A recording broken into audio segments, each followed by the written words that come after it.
Interesting fake. It worked. It's a touchdown to Ben Sims. Just love the poise of this young quarterback. Welcome to Sikkim 365 Radio. Looking for a shot. There it is.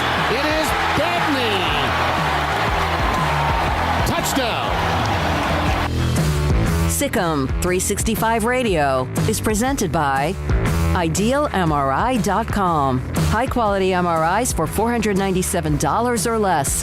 IdealMRI.com. Your health is important, so is your budget. Here's Corum. And Corum, what a move. Corum, he needs a block. Corum, down the sideline. Blake Corum, touchdown, Wolverines. 67 yards. The 3 o'clock hour is sponsored by Waco Custom Marketplace. Meats, sweets, Texas treats, and a cut above the rest. 425 Lake Air Drive, Waco. 2nd and 15. Good throw, and it's intercepted. He's got another one, and he's got a field ahead of him. Diggs is going to take it to the end zone. Unbelievable. Just when you think things are going your way, New England's going to stop and do something right. The fumble in week 1. Now here's David Smoak, Paul Catalina, and Craig Smoak. Here we go, Sikkim 365 Radio and 365 Sports. Paul Catalina to my left, Craig Smoak to my right. Background today, Emery Winter and Jack McKenzie. News on the Liberty Bowl, news on Baylor football commitment. The NFL schedule released today. A former Baylor quarterback has been traded. The Longhorn network dissolving. And then Deion Sanders is pretty good about putting up some of these little audio clips about college football, athletics, the NIL, and much more. We will hear from Dawson Pendergrass of Mineola High School, who committed to Baylor today. And I saw a lot of debate on the board about who is he or what does he do, etc. And I'll try to fill you in on that. He'll join us at 3:25. And how about this, guys? Joe Moglia, Coastal Carolina's executive director of football. We used a lot of his quotes yesterday. Joins us live today in an hour to kind of help answer or maybe follow up on a lot of what we discussed yesterday on the show. Well, it's going to be interesting, kind of nice little juxtaposition given some of the other college football quotes that are out there of a guy like Joe Moglia wanting to move forward and then some of these want to move backwards. Yeah, I tell you what, and I'm going to do that because Jack, I'm sorry. I apologize. This is Gary. You have the quotes from Gary Barta. Let's do that first. So yesterday I thought we made progress. I thought that maybe with what Joe Moglia, who's going to, again, join us at just after 4, on ideas about college football. And then you have Iowa's AD, Gary Barta, well-respected. He was part of the college football committee, been around a long time. Well, here are some things that he has said. If we can't totally control name, image, and likeness, then let's go back and put a 1 year. If you transfer, you transfer, but you have to lose your scholarship, but you don't lose your scholarship. But you must sit out a year because we can control that. And I think would slow down the name, image, and likeness. Now, I'm not against what he's saying about losing a year if you transfer. All right? Is there anything unfair about that? Isn't that what the rule was before they changed it? And then, of course, COVID? They changed it because they felt it was unfair. Okay. So, yeah, there's something unfair about it because they lost every court case, and they didn't even get to big ones. Every individual court case they lost because all the judges are like, well, this doesn't seem fair. They lost court cases about transfers or money? About transfers. That's how these guys got the immediate waivers, which is why they decided to finally change the rule, because if you weren't getting your waiver, all you would do is take them to court, and they'd be like, well, we can't win in court because all these other guys have won. Once Shea Patterson won, legal precedent was set. That's it. You're done. They're going to just give the waiver, so they didn't want to fight them all in court. This is me and my old brain, but I don't remember too many lawsuits that were about kids being able to transfer and be able to play right away. I just thought that people just decided that there's probably only fair. Like 9 or 10, but because they all lost. Once like Shea Patterson won his to play right away at Michigan. Once that happened, all the other kids started saying, if you don't let me transfer, then you saw Tate Martell transfer because all they had to do was threaten to sue and they get the waiver. So instead of just going through that process, it's why they instituted the one-time transfer rule, because why continue to go through that if you know you're going to lose? Man, I just must have missed all that. That must have been in a coma during that particular time. Here's another Gary Barta note, quote from him. A booster isn't going to offer a student athlete a big sum of money if they know if they come to their university, they have to sit out a year. But at the same time, once the student is there, they can then put together a name, image, likeness package that they benefit from. Well, that first one and what you just said, basically, that ends that. There's a reason they did it. It wasn't because they thought they could. If they thought they could continue to make the transfers viable the way that they used to be, the NCAA wouldn't have changed it. But they had to change it. I just so thought how it was can they go back? I thought it was you end up with maybe some waivers, and then you have COVID, and then everybody just gets everything for free. Is what I thought. Well, I thought it was during that COVID, time. I think, accelerated it. Yeah. But it was coming down the pipe because, again, you got guys.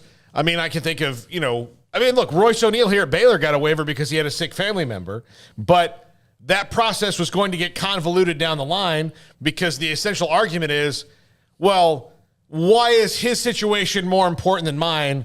That's arbitrary.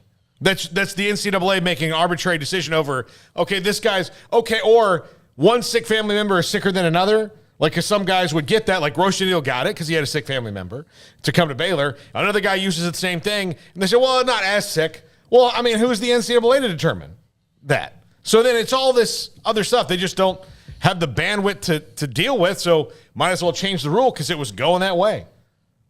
All right.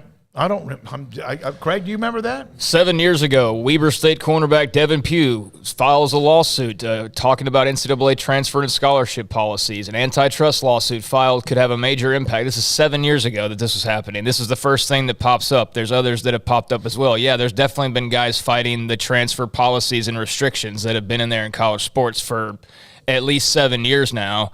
So, yeah, that's not going to change. I think that's a very unlikely to be picked up or supported suggestion there by Barta. I don't think that you're going to get the transfer sit-out year back. That's just, in my opinion, not going to happen, and I don't even think it's all that fair, quite frankly, either at this point. I don't think that really changes too much. I think you're looking to actively punish by doing that versus, like, this is really to help. No, I think you're looking to punish people to force them to not do the things that you don't want them to do. You're not doing this for the betterment of anything really other than your own little circle, and it makes it easier on you. But I don't think it makes it easier on the athletes. I don't think it makes it easier on the teams necessarily either, because the whole point of getting these guys to transfer is to get them to play right away, not sit there and have to babysit them for a year until they're finally eligible. So for Gary Barta, that might make sense, but I think for everybody else, no, it's a lawsuit waiting to happen for one, and it's not great for the team or the school or the players or the coaches. So I think he's kind of on a small island on that one, in my opinion. Old school island, like maybe where I was 25 years ago. Well, and I would just say that if he says, all right, let's do it, let's change it back. Say he got his wish and they changed it back. And the first person sues, the first thing they're going to ask the NCAA is, okay, you changed it. Why'd you change it back? And they're like, well, we couldn't be in charge anymore. And then like, well, you're not in charge of anything. Like what? What changed? Here's my point. I think that the transfer rule was still in effect. Grad transfers, what you could leave and play immediately if you were a grad transfer. Playing after transferring without that as what you had in your pocket really did. It may have happened on occasion, but it really didn't start happening until now, like in the last couple of years is what maybe my point was. Baker Mayfield left Texas Tech for Oklahoma. He didn't play right away. No, and then he also, what happened? They made a rule, the Baker Mayfield rule, that says if you redshirt, if you're not on scholarship somewhere else and you go somewhere and then eventually get on scholarship, then you don't have to sit out because he wasn't taking up a scholarship at Texas Tech. He was a walk-on there. So there was a whole rule they made about Baker Mayfield. Yeah, in that case I'm referring to, the NCAA is actually sided with, and they've won some other cases in terms of that. I mean, I don't know what the latest legal battles have been in regards to that. I just know what the rules are now, and I know that when it comes to what Gary Barta has to say, I don't agree with him for the reasons that I just mentioned. So whether the history has been kind to the NCAA as far as transfers go or not, I don't really care, because what does history matter now? Everything's changing, so I don't care the way that it was done for 10 years or 20 or 30 years. We're in 2022. Everything's different, and I think it's time to review every single thing that we've been doing and decide, okay, what's the best way to do it for the next 20 years? And when it comes to transfers, I don't think the best way to do it in college athletics is to necessarily make these people sit for a year. That's my opinion. Others will disagree. I'm sure there's some benefit to it. Certainly there would be in the eyes of Gary Barta. But again, for the players, I don't think it's something that is, necessary. I don't know if fair is the right word, but I don't think it's something they're going to be for, obviously. Last thing they want to do is go and sit around somewhere. And how much more would that clog things up? It's already clogged up right now with scholarships. Now all of a sudden you're going to make guys sit for a year once again? I don't know. I think the transfer portal is obviously something that you need to review, but as far as that particular suggestion, I don't see it. All right, here's another story today about Memphis and the Liberty Bowl. Memphis is going to spend at least, according to the story, there's several stories, including the News Observer, the Memphis newspaper, spending at least $150 million to renovate, and I think Jack might even have some videos here, pictures, renovate what is the Liberty Bowl before the 2025 season. The renovation announced today could reach $200 million for Simmons Bank Liberty Stadium. Memphis studied options of renovating the current Liberty Bowl or building a new one. The renovation project could also help Memphis, in this report, be more attractive to a Power 5 conference looking to expand into the future. We have discussed this many, many times. From Laird Veach, who I reached out to, the AD at Memphis, it will optimize our position in the rapidly evolving landscape of intercollegiate athletics in a more manageable, efficient time frame.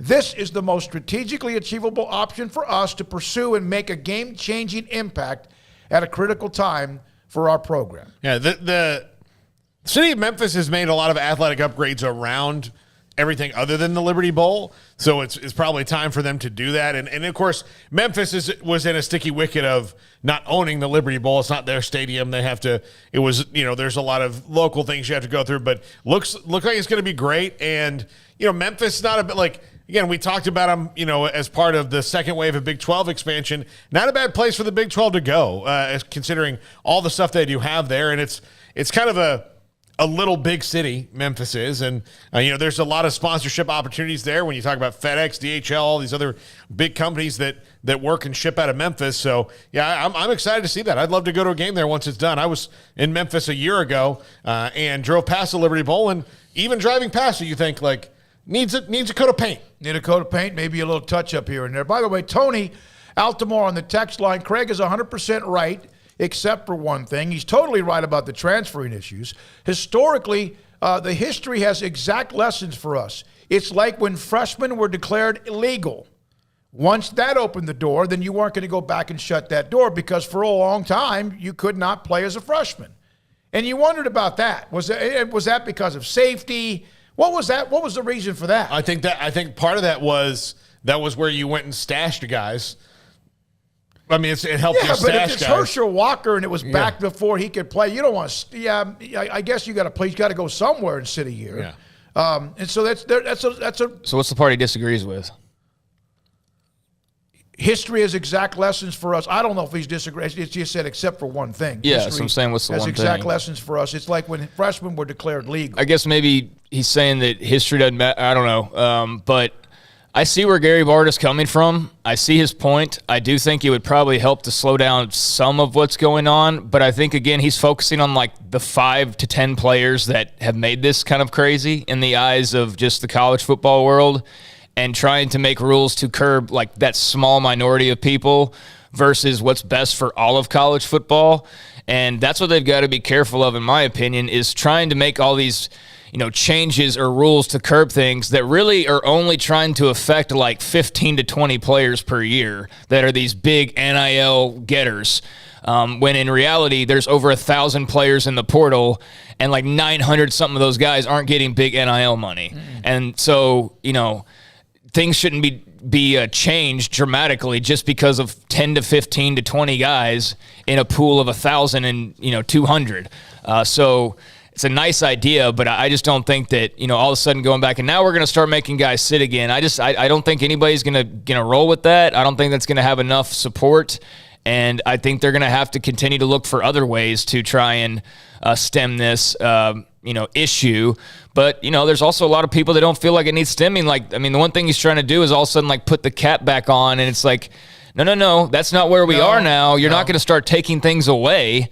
If anything, you're just trying to hold on to some things, but that one you've already lost and you can't get it back. Yeah, it's not like the NBA or NFL and negotiations between a union and a league where you might have concessions. That now student athletes don't have to give any concessions. Well, that would be something you'd have to negotiate with them. If you want to get to that point to where all of a sudden we're doing collective bargaining agreements and all of that jazz, then that's something that maybe you throw out there of like, okay, if we're going to get this deal done, then you have to agree that everybody who transfers has to sit a year. But how many guys go and transfer to a school and then wouldn't even end up playing for that school? Yeah. They just ride on athletic scholarship for a year, have to sit out. Oh, look, I've been in college for 3 years. I'm not even going to play here. I'm just going straight to the NFL.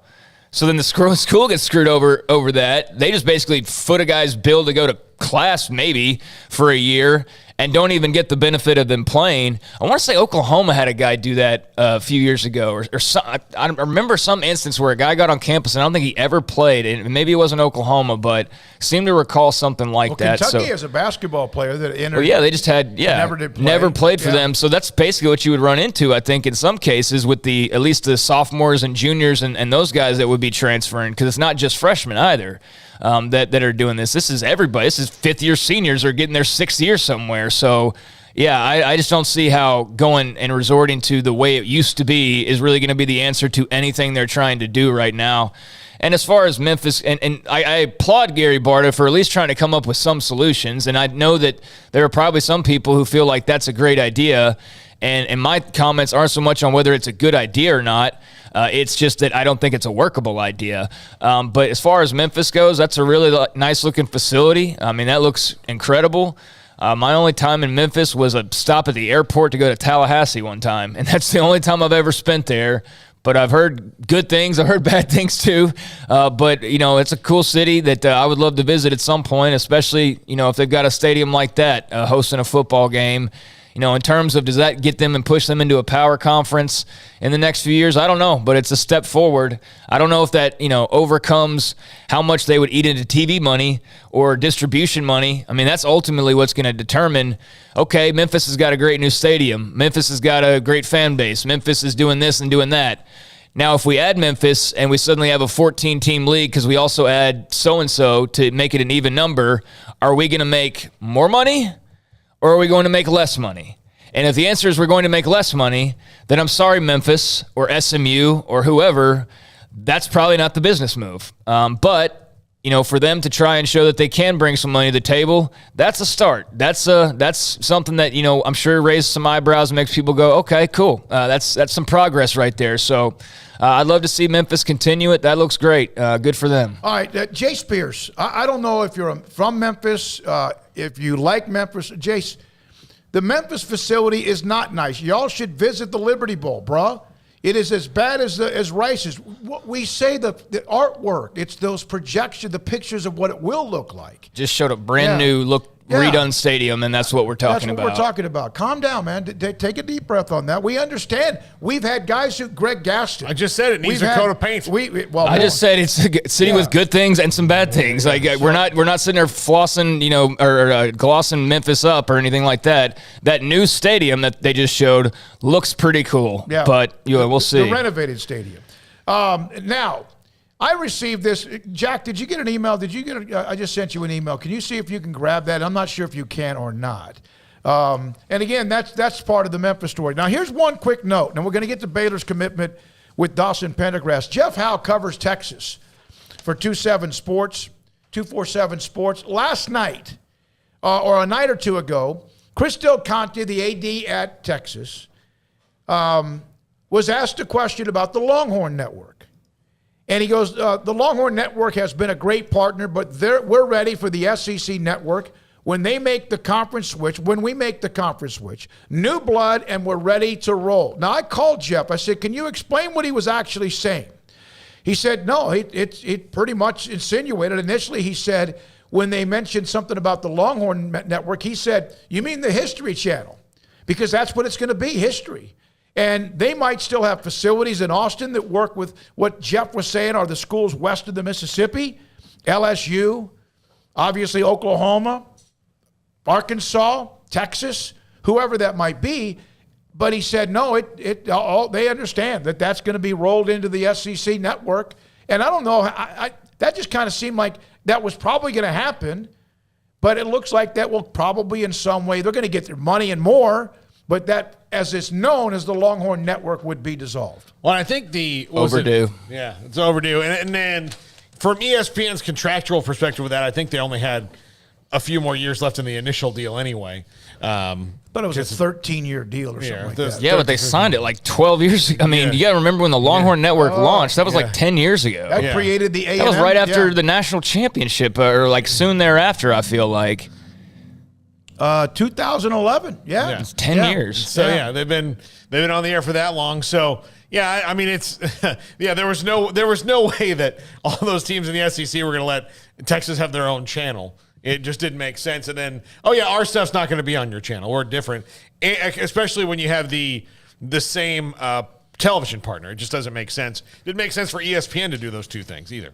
Well, I mean, I never really was the market for the Longhorn Network. I'm not a Texas fan, so I am not going to naturally be drawn to the Longhorn Network. So I never was. Maybe flipped through it a few times, and I'd stop for a second here and there, and random baseball game. More often than not, national championship game with Vince Young was like nightly. It felt like when I'd flip through. So, if you're a hardcore Texas fan that just loves, seeing some of the Olympic sports, then, you loved it probably. But for everybody else, it was like forced onto our cable packages. I don't think, there was a fight about if you had most people's opinions on an option, if you wanted it or not, I think, the majority of people would have said, no, don't put it on my TV. But it was kind of forced on people. It helped launch some careers in media. Jane Slater used to work there, and there's been several others that have gone through the Longhorn Network. But, I'm not surprised by this. And, of course, goes to show you the power of the SEC. Longhorn Network was Texas to have over the Big 12 the entire time, and now as soon as they move a conference, they're like, all right, we'll get rid of it now, which is just kind of a sign of kind of the way that always, that relationship always was. And I know it certainly doesn't hurt that they're going to be getting so much more money that it makes up for whatever they were getting for the Longhorn Network ultimately. Yeah. So they're not losing any money, and that's part of why I'm sure they're happy to be done with it. Yeah, this is a report from a long time ago, but I remember the first 5 or 6 years they lost what was reported as $48 million the first 5 years of operation. Of course, that's ESPN money. It's a 20-year deal. Oh, wow. So there are still 9 years left on that, but that's going to dissolve, and that will be a part of their other sports. And even Jeff mentioned as far as the other alternate spring sports that everyone wants to watch. We will hear from Dawson Pendergrass. He's the latest commitment to Baylor football. He's next. Sikkim 365 Radio and 365 Sports. DiscoverWoodway.com. A website where you can find quite a bit, including many events, venues, and a place to host something special, whether it's a wedding or a rehearsal dinner, or whether it's even a business meeting or a fundraiser. They have the Carling Bright Arboretum. It's beautiful. Now, there's a lot of work going on around it. There's a lot of construction going on around it as they make things even nicer, and that's hard because it was pretty damn nice in the first place. So if you have a big meeting or you have something and you're looking for a place to host what will be a large gathering, nearly 400 people, 360 I think is the number that they can sit, and you could also use your own caterer. You don't have to have a list of those who they want to use or have a relationship only. So there's an option there as well. Carling Bright Arboretum is a beautiful place. It's got windows from the floor all the way up to the top of the roof. It's a gorgeous place, tremendous landscaping, and there's hikes and trails and much more in Woodway as well. It's a beautiful, beautiful part of the Waco area. And on top of that, they have 7 hotels if you need a place to stay, and it's only 10 or 15 minutes away from getting to downtown to the Silos or Balcones or McLean Stadium? Well, that depends on what's going on with I-35. It's discoverwoodway.com. Payments for qualified buyers at 2.9% for 72 months with $5,000 down cash or trade. TTL Extra. See dealer for details. Summer driving is coming. Save now at Richard Carr's Summer is Coming savings event. Find summer savings like a 2015 GMC Sierra 2500 HD for $318 a month, or 2020 Buick Encore for $288 a month, or get a 2015 Cadillac SRX for $212 a month. Our vehicles go through a 172-point inspection, and we pay top dollar for your trade. 100% approval is always our goal. At Richard Carr, we give you more. At Ideal MRI, we feel blessed to be a part of the Waco community. We're a small family business right here in Central Texas, and our goal is to bring down the cost of healthcare while maintaining high quality. At times like this, the cost of healthcare has never been more important, and unfortunately, significant illnesses and injuries still occur. That's why Ideal MRI is open and here to serve you through the difficult time. We offer premium MRIs just like a hospital with state-of-the-art technology and specialists, but you'll pay less. Sometimes thousands of dollars less, whether you're using insurance or not. At Ideal MRI, we accept most insurance and there are no hidden costs, even offering financing if that's needed. Everything included in the price, and you'll not get something as a surprise in the mail later on. If you need an MRI, ask your doctor about Ideal MRI. They'll know. You can schedule an appointment safely from home online in minutes at idealmri.com, or give us a call, 833-IDEAL-MRI, idealmri.com. In the market for a quality metal building? Since 1943, Pioneer Steel and Pipe has helped Central Texas residential and commercial customers with metal building design, panel options, building components, and trim options. Pioneer Steel and Pipe's residential line is energy efficient, offers low maintenance, reduces insurance payments, is impact resistant, and carries up to a 45-year limited warranty. In addition, they can also help you find a metal building contractor for your project. Pioneer Steel and Pipe with locations in Waco and Bryan and at pioneersboys.com. In Texas, there's pea-size hail and baseball-size hail. Guess which one hit our house? We didn't even know where to begin, but we called our Texas Farm Bureau insurance agent, and he was so reassuring. He knew exactly what to do to get our house back into shape and our lives back to normal. Now, we're even more thankful for the roof over our heads. Stop by and see our agents at one of our 3 McLennan County locations. Coverage and discounts are subject to qualifications and policy terms and may vary by situation. Did you know that Waco Regional Tennis and Fitness is a partner of the city of Waco? Did you know that we are open to the public? Waco Regional Tennis and Fitness offers day passes to the public for only $10 a day, and we offer money-saving memberships. Waco Regional Tennis and Fitness offers over 40 group exercise classes each week, including bar, yoga, boot camp, indoor cycling, and more. There are free weights, weight machines, TRX, rowing machines, stationary bikes, new treadmills, elliptical machines, and much more on the spacious weight room floor. Personal training available where you can be encouraged to grow. Sauna, whirlpool, tanning bed, and kids club. 17 tennis courts, 8 pickleball courts, youth and adult tennis and pickleball lessons. Waco's premier experience, where you can help your mind, body, and soul. Visit our website at wacotennis.com. Call us at 254-753-7675, or visit us next to Hawaiian Falls on Lakeshore Drive in Waco.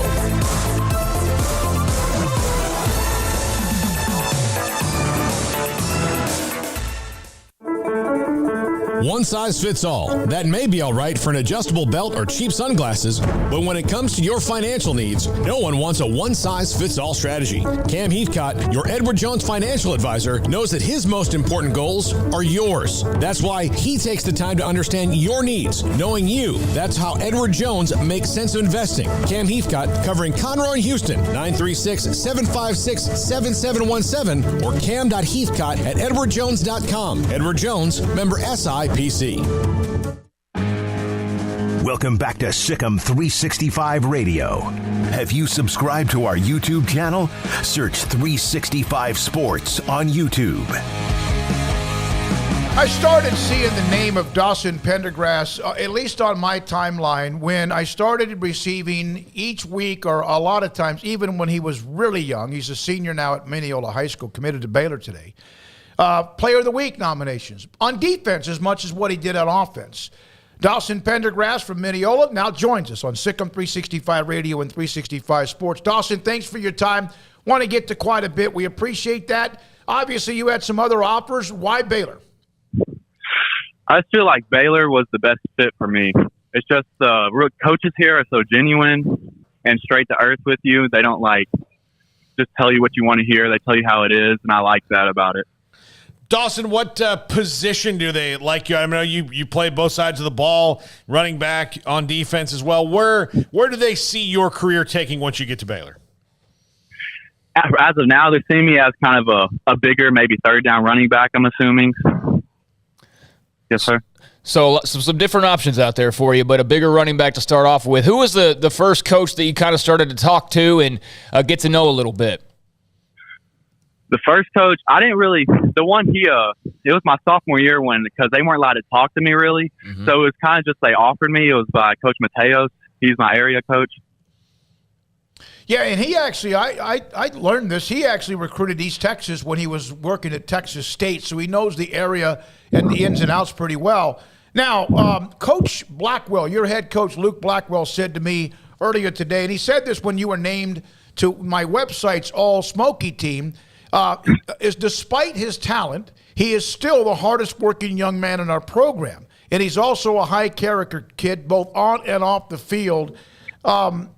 That's kind of what it seems like Baylor is looking at. That you got to play. You got to be able to win games with them, but they're looking at a certain type of player. How much of that came into conversation as well? It actually was a lot. I remember Coach Rand always told me he really respected my grades and how I acted on the field. Try not to be too self-centered, just being humble. How much of a nightmare were you when you lined up at wide receiver on occasion for a defense? Every third down, third and long, we would just put me out there and try to throw it up and take a shot to get the first down every once in a while. Just run a go route. Yeah, we're seeing some of those highlights. You jump up and get it, that's for sure. Everything's a touchdown, almost everything. And hey, Dawson, I think this is a fair question. I know East Texas pretty darn well, covered them, as you know, for a long time, and even now.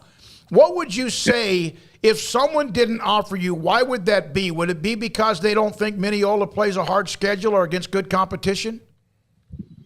That probably might be one of the main reasons. Maybe because we're smaller. He just doesn't. They don't think I'm used to the competition I'm going against. But Mineola. We've had a record of having a couple D1 athletes come out. We've had 3 in the past 4 years go to D1 programs. No, I know. There's no question that the talent is there. And again, when in East Texas, there's mostly are 4A schools and below, and I know Mineola is in Class 3A. Yes, sir. What were the other schools who recruited you, the others that gave you offers, whether they were Division I or others? What did they say about what you might be in college? It was mainly 2 positions. It was a linebacker or a running back. That was just either it. It was just that was all. Yeah, because we're watching you catch balls. Receiver looks pretty good from his highlight tape, but it looks like you can do a lot of everything. Just, Dawson, take us through the recruiting process. I mean, obviously you had a few offers. You decide to make the decision. Why now? Why did this seem like the right time? And do you feel kind of a sense of relief being able to go ahead and make your decision? Yes, sir. I feel a little relief, and just Baylor's the only place I want to be at. I'm not waiting for any other school. I already know where I want to go, and it's just no point of waiting anymore. Well, people change their mind, and I'm not suggesting you will, but I had a feeling. When I talked to Luke, your head coach, about this, when I saw you committed, I thought there's no question. This is it for you, right? Yes, sir. Yeah. Yes, sir. Yeah, it just kind of heard about you and felt that was the case. Yes, sir. Now, Dawson, what did Coach Mateos, or who did you talk to today? Was it Coach Mateos? Was it Aranda? How did that go down today? It was actually last night, but yesterday I called Coach Mateos. I told him the news. He seemed pretty pumped up about it. He told me he's going to get me on a call with Coach Aranda. And about maybe 20 minutes later, he told me to call Coach Aranda. And I just called him. I told him about the news. We talked about 5 minutes, and he told him how excited they were and how excited I was to be there. Yes, sir. That was about it. What's it like getting to talk to Dave Aranda and getting to know him a little bit? He's obviously a little bit of a different cat, so to speak. Oh, it's an honor. It's cool. You're always seeing these people on TV and stuff, and it's nice to like think that you're talking to them. It's kind of hard to take in. What about Baylor's winning now? And they have had a really good year, and then a down year with COVID, and then last year their best year ever in the history of the program at 12-2. How much did that play into your decision? Really, honestly, it wasn't really the winning that did. It was more of the coaches and just the school in general, the facilities and everything like that. All right. So, do you arrive in June, or are you gonna? What's your schedule? I'm gonna come for the official visit either June 10th, 17th, or 24th. I don't know which day yet. Okay. Now, your stats, for those who don't know, he ran for 2,004 yards, 26 touchdowns, 356 yards receiving, 4 touchdowns. And then on defense, 47 tackles, 3 interceptions, a defensive touchdown. And didn't you miss a game or two? Weren't you injured? Yes, sir. I missed 2. You missed a couple of games and you still put up those kind of crazy numbers. Yes, sir. What was it like? What did you learn about not being able to play? Did that teach you something when you couldn't play the game? Yeah, I just thought it kind of made me just respect it more. Just I wanted to be out there. It kind of made me more hungry. Dawson, what is your favorite play? We're watching this. You can't see this. We're watching some of your game film. What is, when the play is called, your favorite play where you say, all right, I'm getting 6 right here? My favorite play? Yeah. Oh, that's a tough one. I like it when I'm when we have or in Wildcat, I'm kind of like reading it, like a power read. Yeah, that seems like it would be fun. Yeah, yes, definitely. Yes, Dawson, do you know anybody on the team currently? I know that there's some East Texas guys. Jordan Jenkins from Lindale is a recent addition, just from a year or two ago. But do you have any friends on the team or guys that you're familiar with already? I don't have any people on there that I know personally, but I've heard of like Jordan at Lindale. Mm-hmm. Lindale's not too far from Mineola, about like a 15-minute drive. So you have a year to go. Mineola has had a pretty good run. I know last year didn't go quite the way you guys thought it should or wanted to. Give us an idea of how you are as a team coming back next year. We're eager to prove everybody wrong. We're kind of looked down upon right now, and I think that's just making us more pumped. Everybody's up in the weight room every day. Everybody's working hard, and it's just we're ready for it. Dawson, what are your grades like? My grades are pretty good. I think I stand at like a 3.7 GPA. Well, that's more than pretty good for most of us in this particular studio right now. Hey, thanks for your time. Congratulations. Are you glad it's over? Yes, sir. I'm just glad I know where I want to be now. Thanks for your time, Dawson. Congratulations. No Dawson Pendergrass, 6'3", 215-pounder. He kind of, you could see him, he just kind of makes plays. Yeah. And I saw some stuff on the message boards, and that's why I asked him about Mineola, the schedule, and who they play. And it's a fair question.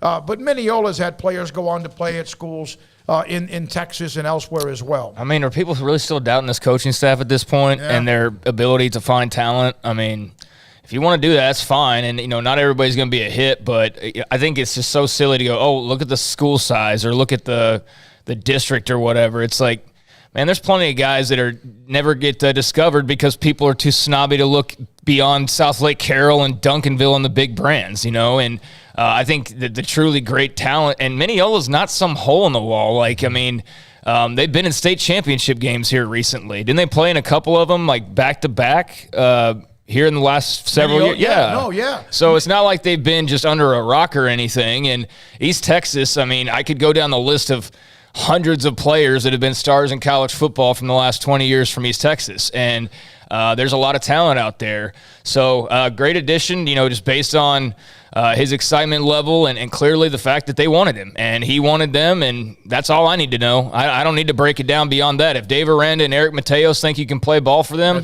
that's good enough for me. I'm not some football genius that knows better than they do. So I don't want to, and I don't even talk more about that because I don't want to take away from what's a great moment for this young man. Congrats to him. That sounds like a big, exciting deal, and he adds to the class as that they're trying to close out here. They're about, I'd say, a little over halfway done now, or about halfway. at this point, going, a few more months to December, they're on a good track right now. So congrats to Dawson Pendergrass. Looks like he's got long strides when he runs. Yep. And and they can toy around with him, clearly. I mean, you don't have to put him in a bottle right now. You can sit there and let him play out his senior year, and then once he gets on campus, is he a running back? Is he a wide receiver? Is he a linebacker? I mean, there's time to figure all that out. I text a couple of coaches. What I try to do is I talk to Luke Blackwell, his head coach, and then I talk to a couple of coaches by text in his district or who played him, and he said he's a beast. And you hear that. I said, okay, what do you mean? He goes, he's a beast. He's a hard to handle, and it's going to be interesting where they end up playing him, but he will find a way to get on the field. To give you a little history about Mineola, back in the mid-'60s, they had a team win 11 games in 1966. They didn't win 10 games or more again until 2014 when they went 40-6 over 3 years, played in a couple of state championships, including winning one with Joe Drennan as their head coach. When we come back, we are not done. Max Olson, theathletic.com. Joe Moglia will join us at just after 4 o'clock. Coastal Carolina chair of athletics. Next on Sikkim 365 Radio, it's Max Olson.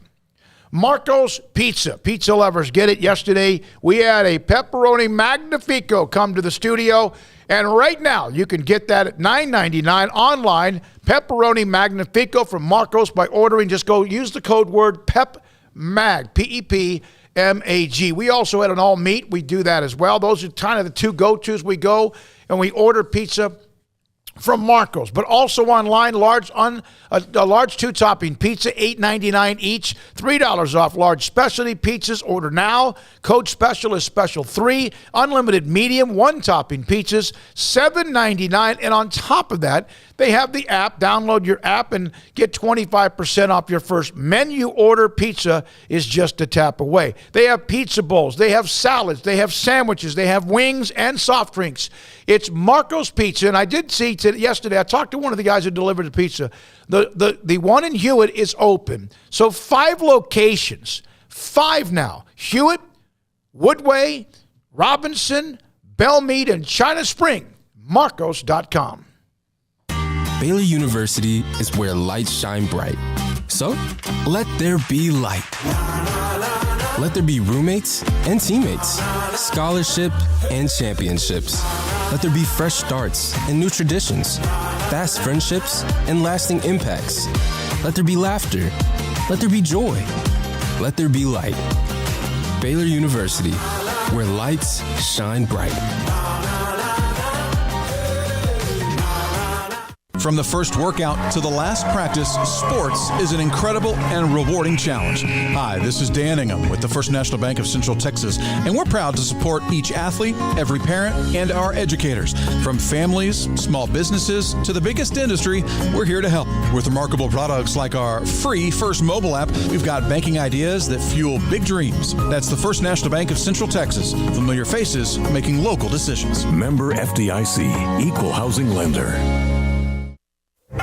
Boots add protection. Good boots help you climb better and move forward faster. And when your son or daughter steps into the boots of a U.S. Army officer, they also learn how to lead. In these boots, they'll gain more confidence with expert training in one of more than 150 occupational specialties. In these boots, they'll stand a little taller and lead a team with diverse backgrounds and areas of expertise to successfully accomplish whatever challenge comes next. In these boots, they'll earn respect with valuable experience from day one that will give them solid footing for success into the future. Highly qualified candidates who earn a spot on our team can receive comprehensive health care coverage, college tuition assistance, and a bonus of up to $40,000. See all the things your son or daughter can achieve in our boots at GoArmy.com. U.S. Army Waco Recruiting Company, 254-598-8131 or 254-776-1543.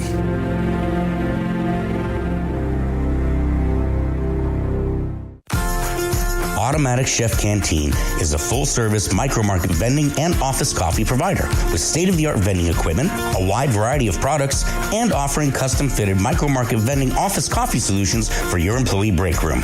You want a full break room solution and a workplace oasis? Well, Automatic Chef Canteen, locally owned and operated for over 50 years in Central Texas, also includes in-house mechanics on call 24/7 for fast, reliable service and maintenance. Automatic Chef Canteen, 6900 Imperial Drive in Waco, or online at automaticchefcanteen.com. Let Camille Johnson Realtors guide you seamlessly through the process of buying your dream home or selling your current one. Commercial, farm and ranch, or residential, Camille Johnson Realtors can smoothly and successfully lead you through any transaction. With a team of 28 experienced agents who are excited about serving you, Camille Johnson Realtors services the entire greater Waco area. If you're in the market to buy or sell, contact Camille Johnson Realtors, 104 Midway Center in Woodway, or find them online at www.camillejohnson.com. Camille Johnson Realtors, elegant, charming, warm. Welcome home. Baylor Scott and White, Southwest Sports Medicine and Orthopedics, the team physicians for Baylor Athletics, diagnosing and treating all sports-related injuries, including concussions. These specialists also provide orthopedic services for athletes and non-athletes alike, whether it's knee or shoulder pain, hand or wrist injuries, orthopedic spine care, and even an arthritis and total joint clinic. Trust the doctors Baylor Athletics trusts. Baylor Scott and White, Southwest Sports Medicine and Orthopedics wants to get you back in the game.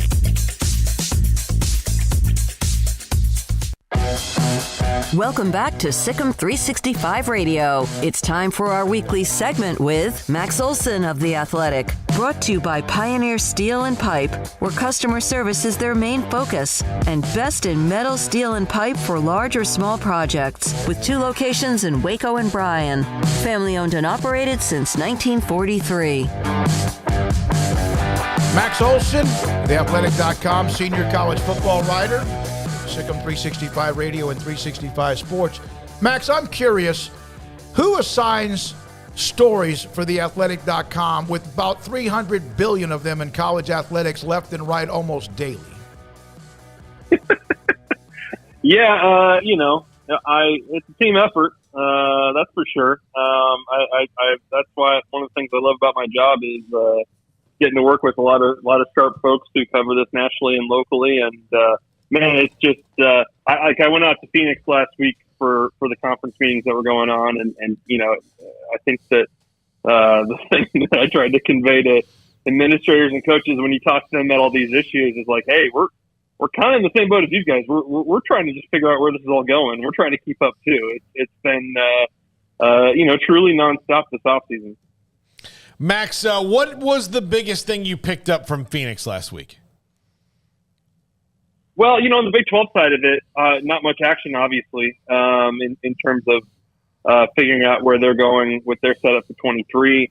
It seems like they are, sitting back and waiting for this rule change to happen where they drop the regulations on having divisions to play conference title games. And at this point, I wouldn't be that surprised if the Big 12 tried to not have divisions for the next 2 years, at least for this 2-year period here, and just try to create first schedules and do the best you can with it, and continue to emphasize that 1 versus 2 is your best path for your conference title game, and it certainly looks like other conferences are going to be going in that direction too. So they may be kind of going with the tide there, but certainly the larger picture is just from talking to those administrators and coaches who everyone I think is really struggling with the issues right now, and I think that there are people really kind of having to grasp that it's never going to be the same as it used to be, and that probably we're heading toward massive change in college athletics, and some of these issues would be nice if there were like easy short-term fixes, but it doesn't really seem like there are that many aspects. Do you agree with Mike Bray, who said everybody just needs to shut up and stop complaining about NIL because it's not going anywhere? I saw that was very popular, obviously, when people put that out there on Twitter. And to some extent, he's right. I mean, I think there are valid concerns about the direction this is all heading in, and what is the effect, and what is it going to mean for like the cultures and actual programs of college football teams and other sports. Certainly, But yeah, I think Bray's saying, hey, we all make a lot of money. We've all got it pretty good. And, we need to, quit whining and get used to it. There's definitely some validity to that. And, I think in a lot of cases, when you talk to people who have real problems with where this is going, there are, valid points to be made, but there's also, I think, a lot of people that are just very uncomfortable. And this is just outside of their comfort zone of what they're used to in college athletics. And I think you're seeing that in some of the responses. I received a text today, and again, the validity, the person who sent it would not just send me some crap, but he goes, Smokey, today I talked to an NIL attorney, a friend of mine. She helped draft the proposal for NIL legislation for at least one U.S. senator. Will Congress get involved? Her answer, yes, Congress will get involved. The FBS conference commissioners all but were begging us for help last week. Yeah, I am not surprised by that. I mean, I think you've seen that at the highest level at Mark Emmert.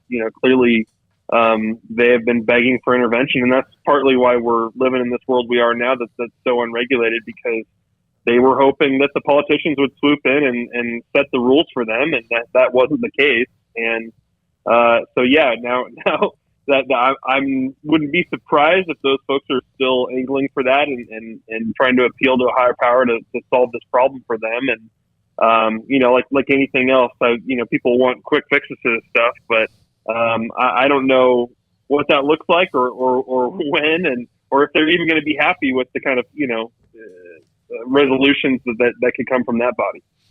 Max, some of the different scheduling models have been discussed. The ACC seems pretty keen on, once the deregulation of the divisions happens, the 3-5-5 model. What do you think about that one and what it could mean for the entertainment value of seeing new teams every year or every other year, and how that would work, especially in a 14 team like the ACC? Yeah, I've had that conversation with folks in the Big 12. You do kind of wonder going forward here. Is it best to play 8 or 9 conference games? The argument for 8 being that, you can maybe bring up some of your struggling programs a little more, maybe have more bowl teams overall. But of course, then you're going to have, in a 12-team league, especially without divisions. You're not going to have round robin anymore. So there's going to be some teams you just don't get to play as often as you should. It's interesting. The ACC, it does seem like there's a lot of momentum there. In making that switch, and I could see that being good for their conference. And I think that's something that probably the leadership in the Big 12 has been anticipating for a while, is that the other leagues seem to be heading in that direction. So why would we kind of go against the trend here by reinstating the division?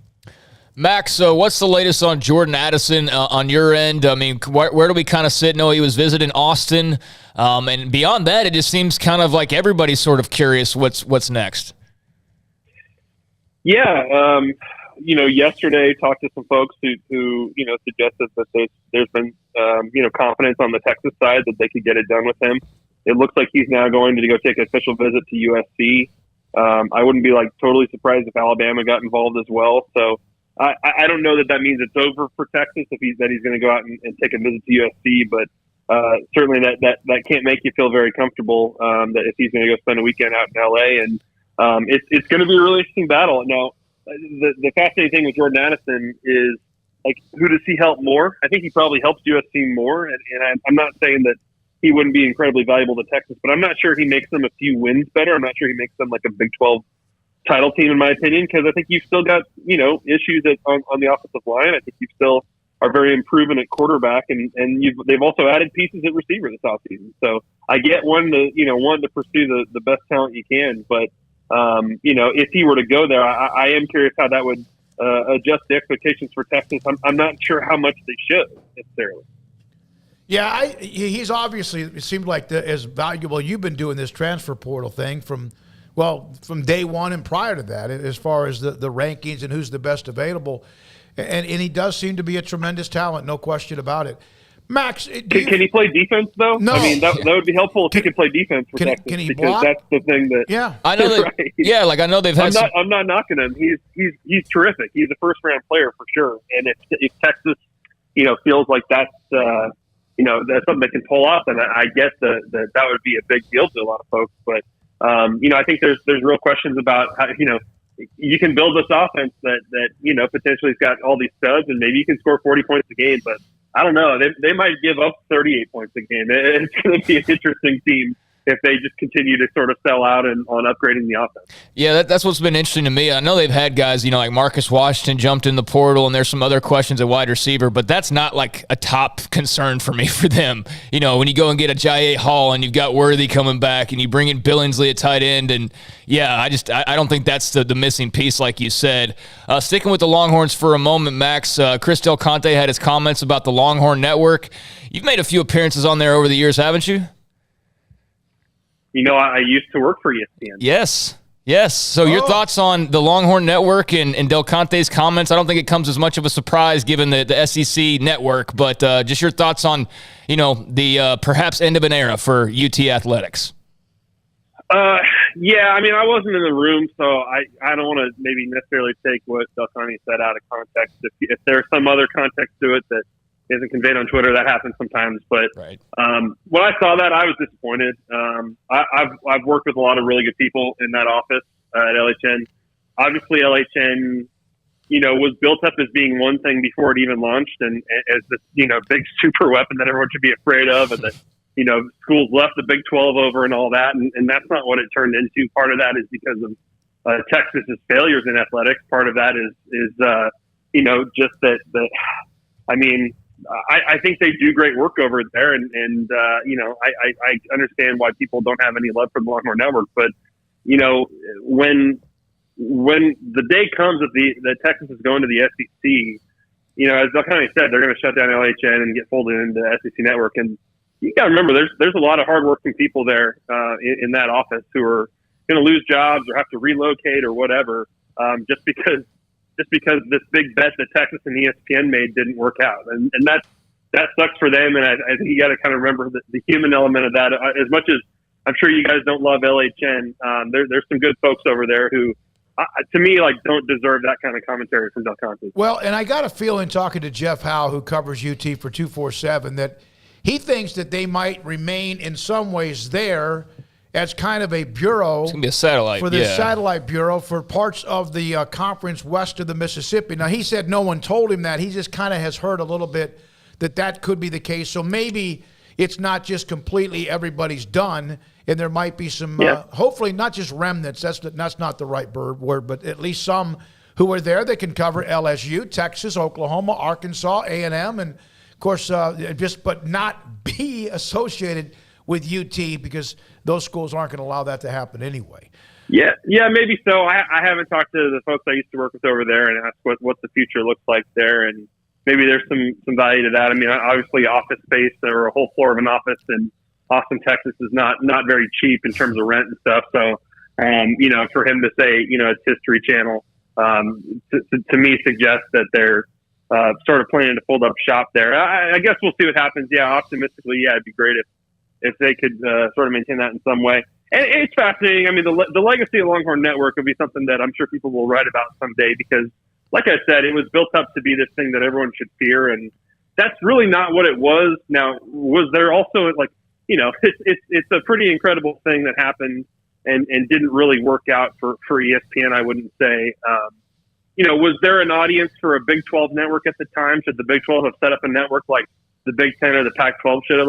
Probably not in hindsight. I think probably the Big 12 ended up doing the right thing in terms of the third-tier rights. But, it'd be interesting to see how people remember LHN as a thing that everyone was afraid of. And it's not really what it ever became. Would be a hell of a 30 for 30. They never got to show those high school games. Remember, that was the big brouhaha. Yeah, Connor Brewer and Jonathan Gray were going to be on there back in the day. That's right. That was the threat. Yep. And then A&M was gone pretty much months later, I think, after they talked about that. But that never got off the ground. I did want to ask you, Gary Bohannon to USF. Max, what are your thoughts? Yeah, surprised me. In talking to folks, maybe I wasn't talking to the right folks, but talking to folks, it does seem like the Missouri staff was really, really high on him and really trying to get him. And so, really impressive job by Jeff Scott to sell him on the vision there. USF has struggled in his first few years there to get things going, and they've had they've been kind of a revolving door at quarterback during that tenure. So awesome for Bohannon to go to a place where he can go in and I think be the guy, and I think that's going to be huge for their culture and their program. And I saw it when that came out last weekend, and you guys all saw it. Like, just the number of Baylor fans that were happy for him and supportive of him just speaks to not just the character, but everyone kind of understanding, like, yeah, sometimes you don't love the way things go in the portal, but that's a good kid that deserves a place to start. Thank you, Max. Max Olson with us Thursdays, Sikkim 365 Radio, 365 Sports. We will keep it here. Joe Moglia is going to join us from Coastal Carolina. We used a lot of his quotes yesterday about college football, at least some ideas that he has. By the way, Baylor softball beaten today 2-1 by Iowa State in the first round of the Big 12 tournament. And so now you kind of just wonder about, is that it for them? And no, that's definitely the end of their season. Yeah, I wouldn't think that they're going to be a part of the conversation of getting an at-large berth in the NCAA tournament, but I could be wrong.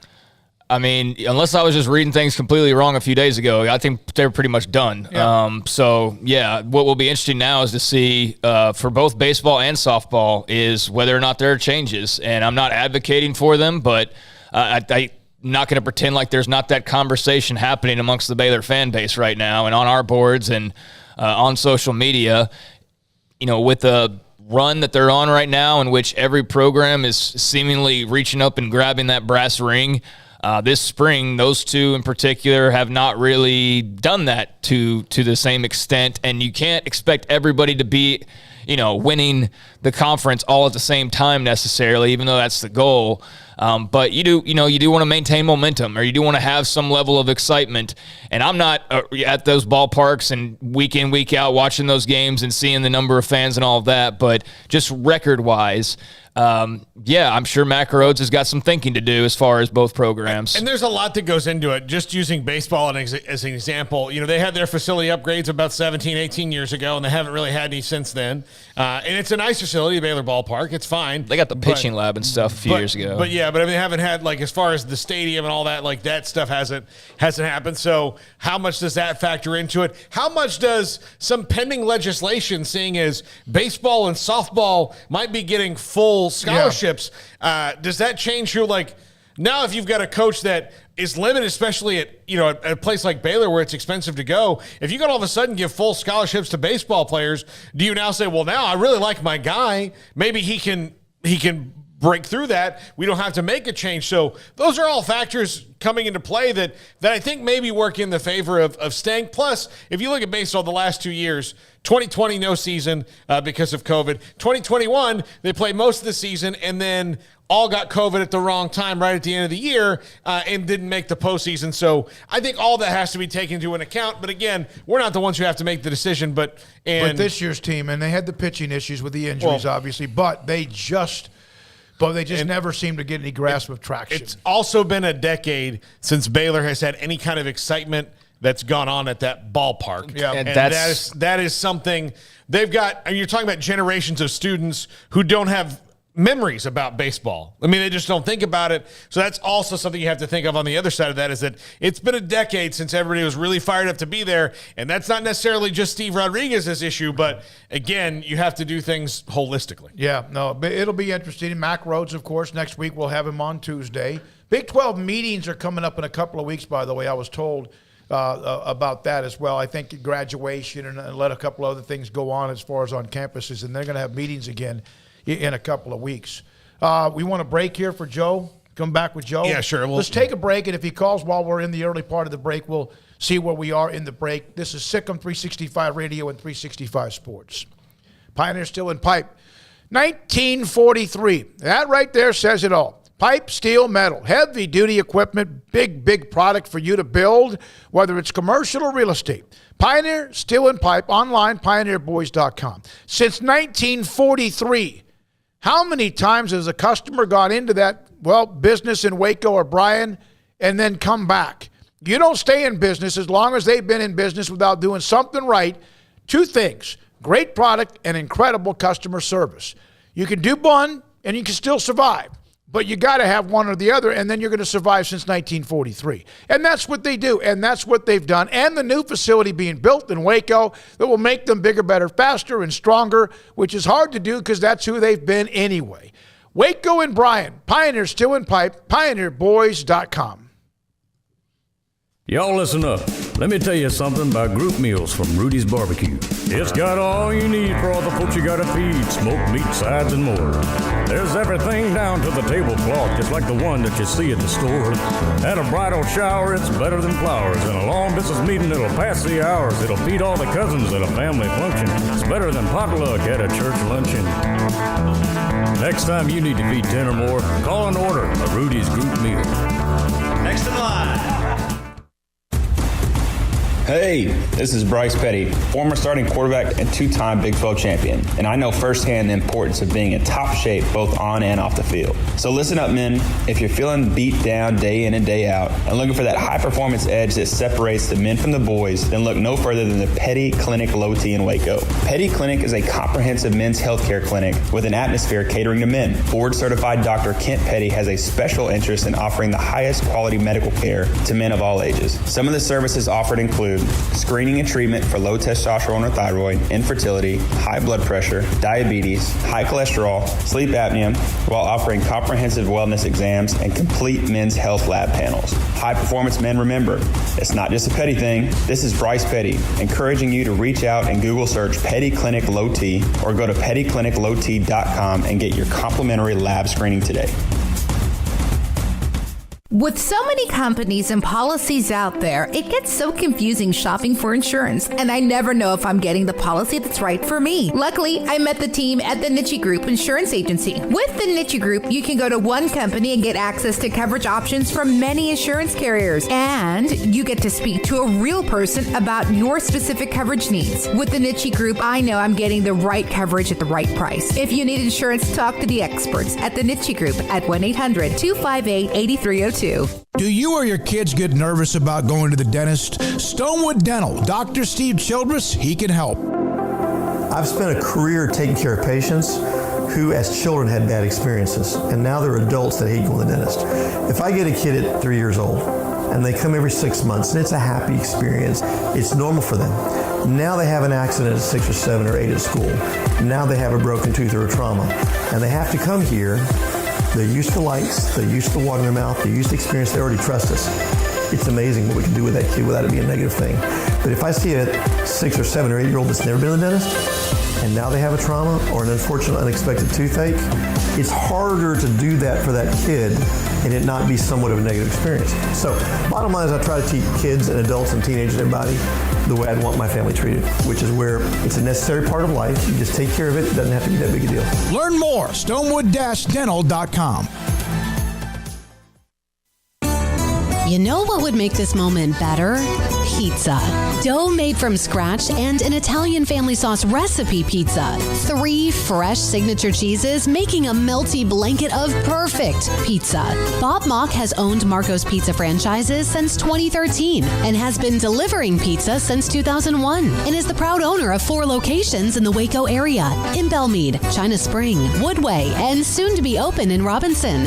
Order at marcos.com to make any moment better. Marco's. Pizza lovers get it.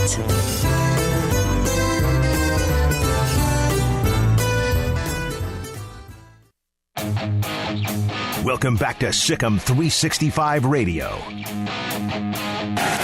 and a fake, and he's hit as he throws, and it's intercepted. Jaron McVay had it fall right in his hands. It was Braden Utley who delivered the hit on Sanders, who's thrown his 3rd pick of the day. The 4 o'clock hour is sponsored by Boozer's Jewelers, the wedding ring store, specializing in custom jewelry and repair, all in-house. Now here's David Smoak, Paul Catalina, and Craig Smoak. Yesterday, we shared with you a story that was a lot with Joe Moglia. He is a former football coach at Coastal Carolina, and his role now is chair of athletics at Coastal Carolina and also executive director for football. Jamie Chadwell, the head coach, we had him on, of course, during the spring and also last year during the season.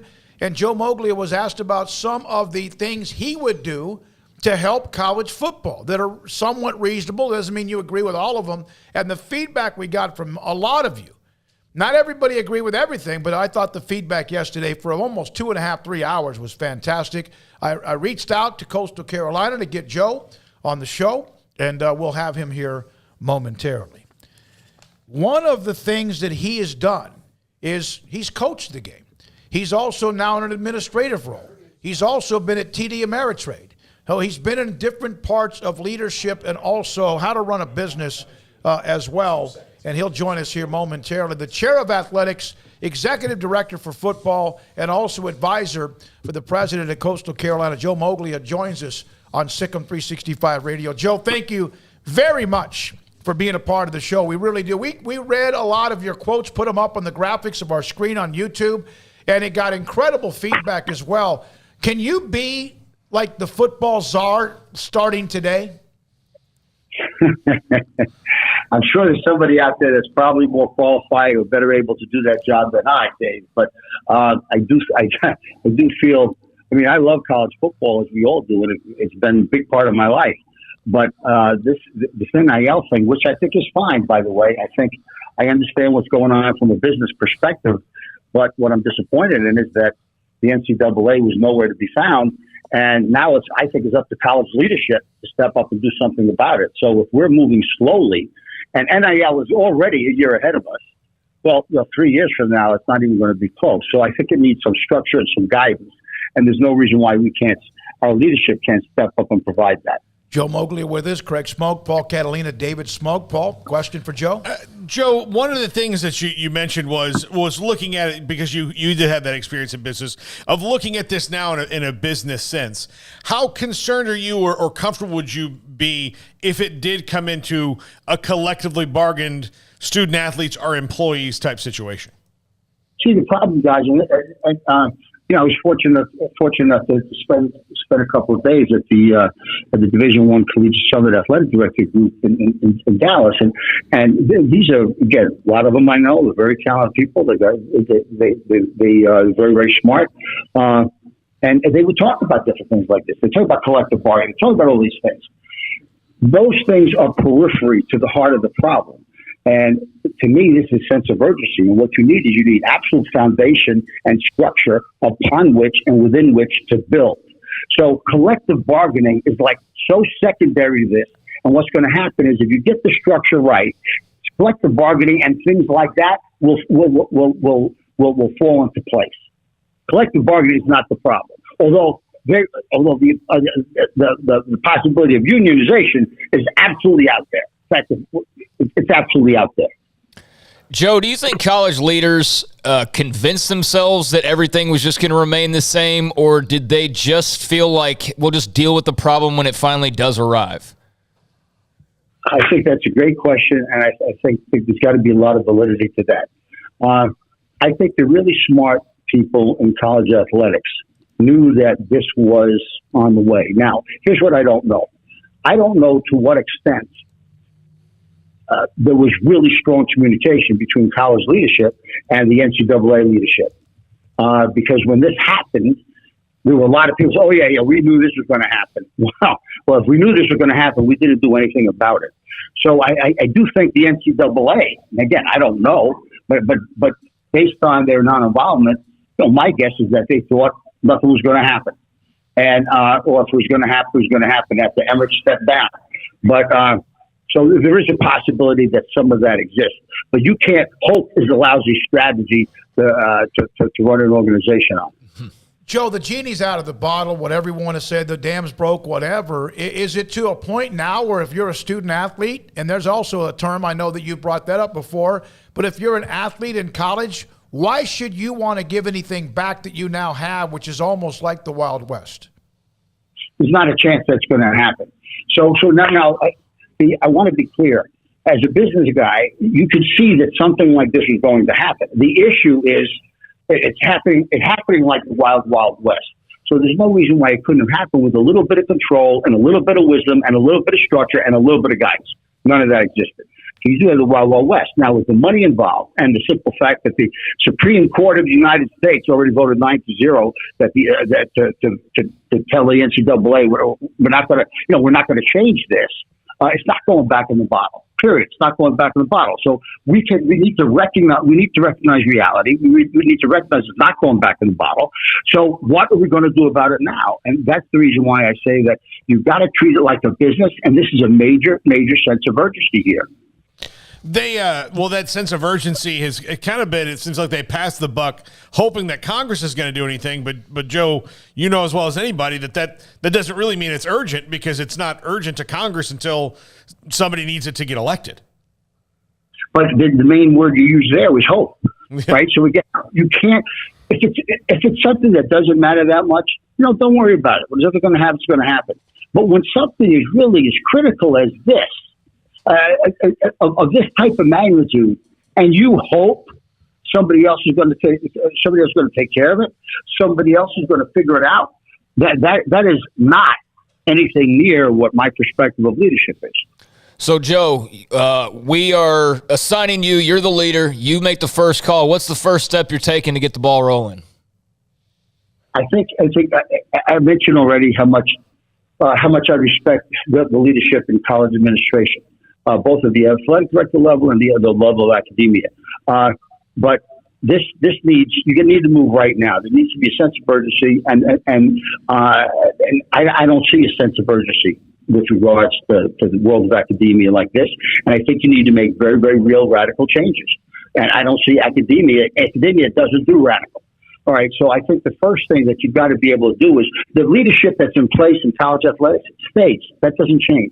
But everybody does what they want to do. So you've got to be able to bring in, I think, 2 or 3 people, create your own executive committee away from and apart from the NCAA that you hire, but they have the skill sets and the wisdom to do what they believe is the right thing for college athletics, and the guts to be able to do that, and the smarts to be able to pull it off. And then college athletics abides by what they say. So in effect, you become your own governing body. I think you need to begin that way. Then the second step I do, I'd probably break away from the NCAA and I'd compete against them. Well, okay, Joe, Dr. Livingstone at Baylor is one of the members of the Transformational Committee. Have you spoken to anybody on that committee about anything that they might be doing that helps? I did have a chance to speak. Several years ago, I spoke at the collegiate leadership summit for Division I athletic directors, but it was only about my perspective of leadership, and I was still coaching then. But I think what I said was reasonably well received. This time, I wasn't asked to talk about leadership. This time, I was asked to give my unfiltered perspective assessment of where college athletics stands today, and I did that. So everything and more that you may have read in that article or wherever else it was, I said to the entire organization. What's the response been like? Yeah. Well, I think I probably had 15 to 20 people come up to me then. Some athletic directors and some not, and talk about, we really need something like this. There's a sense of urgency, but I don't know if the really senior athletic leadership in the country, I don't know if, number one, they were there, and none of them, if they were, they didn't come up to me. But again, it's not that these aren't good leaders, and it's not that they don't care about what's going on in college athletics. They do. They just got to wake up and recognize that the way college athletics has always handled things, assuming the NCAA is going to take care of it, that world is gone. You guys probably know the stats better than I do, but I'll bet you there's 35 players minimum today, that are make at least $1 million a year. This NAL has only been around 14 months. I believe, and I said this, that 3 years from now, I think there'll be 100 kids making at least $1 million, and you're going to have 5 or 10 making $5 million. So and by the way, the coaches haven't even raised their hand yet for NIL. Mm-hmm. Now, so this is all coming, and it's all there, and it's all down the road. So we can have one committee meeting after another, and then eventually the committees give their findings probably to another committee or some board of directors, but they're already 14, 15 months behind. And the metaphor that I use, guys, is that you look at college athletic leadership is sort of a really well-built, strong, sturdy, beautiful cargo ship, but it doesn't move quickly. And you look at NIL and agents and lawyers and all the stuff that's going on here, it's like a whole group of Coast Guard cutters that are fast and are powerful, and they move quickly. And so that's what, in effect, we're dealing with. So we got to be able to figure a way, and it's not going to be them and us. That's not going to be it. But how do we pull this together, and how do we create a college system that we really all want? And I'm not saying you take away money from anybody. It's too late for that. Are there too many people involved to make this decision, though, that quickly? Because it's got to go to every university president and all these different people. Is that maybe the first thing says, like, here's the committee, there's 15 of us, we're voting on it, let's go? I think there's normally, in the world of academia, there's almost always too many committees. So too many people involved. So one committee's got to be able to talk to the other committee, then you get findings to the other group, and then there's another group, there's somebody else you've got to talk to. So my guess is, there's probably too many people involved. That's one of, and remember, the people that are involved have a conflict of interest. You are either a commissioner of a league, or you represent a particular institution. So your priority, and by the way, your job is that particular league or that particular institution. So therefore, you're not. Your job dictates to you that you're not supposed to make, no matter what you're told. You're not supposed to make a decision that's in the best interest of all college sports. You're supposed to make a decision that's in the best interest of your particular university. Yep. So the only way so you got an inherent conflict of interest. So the only way you take care of that is you bring in, now you hire them. These are your people, but they are real people that you believe in and trust, and they're smart, and they got the guts to do what they believe is the right thing. They've got to be business oriented. I can't imagine that not being the case.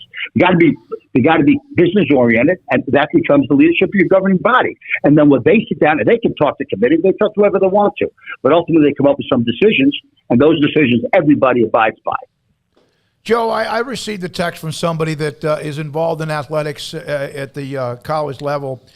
Do you feel like, and you've seen where a couple of commissioners, I think the SEC and Pac-12 commissioners met with some senators and all that, and you hear about Congress. Is it going to have to get to that point for anything to get done? Because it's not like they move very quickly either. That's one of the points I made. I said, I heard 2 or 3 times this idea has got to go to the governor, it's got to go to Congress. And all I said was, I heard a couple of comments about this, the government's going to help us here. And I just said, just forget that one. Just forget it. Just get it. Literally get it off the table. First of all, our government's got a lot more things that they got to worry about now. Yep. With regard to what college is supposed to take care of themselves. So again, if we were waiting for the NCAA to solve this, well, shame on us. If we were waiting, I'm considering myself part of the athletic leadership community, and if we were waiting for the Congress or somebody to figure it out for us, again, shame on us. And that goes back, guys, to what you said a little while ago. Maybe we just wait for somebody else to figure it out, and we just hope that this is all going to go away. But again, that is horrible, horrible leadership. You're not taking responsibility for yourself, and you're making an excuse, and you're passing the buck on to somebody else. Do you? And I say they got to move. They got to move like they got to do this now. Do you feel like it could get to a point where student athletes become employers? And if that's the case, or employees of the university, if that's the case, does that then lead to them, if they are injured in college, being given, I guess, disability and paid for the rest of their lives if they're injured, if they're an employee of the university? All those, you're getting back to now the idea of collective bargaining. So collective bargaining are the employees, the student athletes, or the unions, or whatever they are.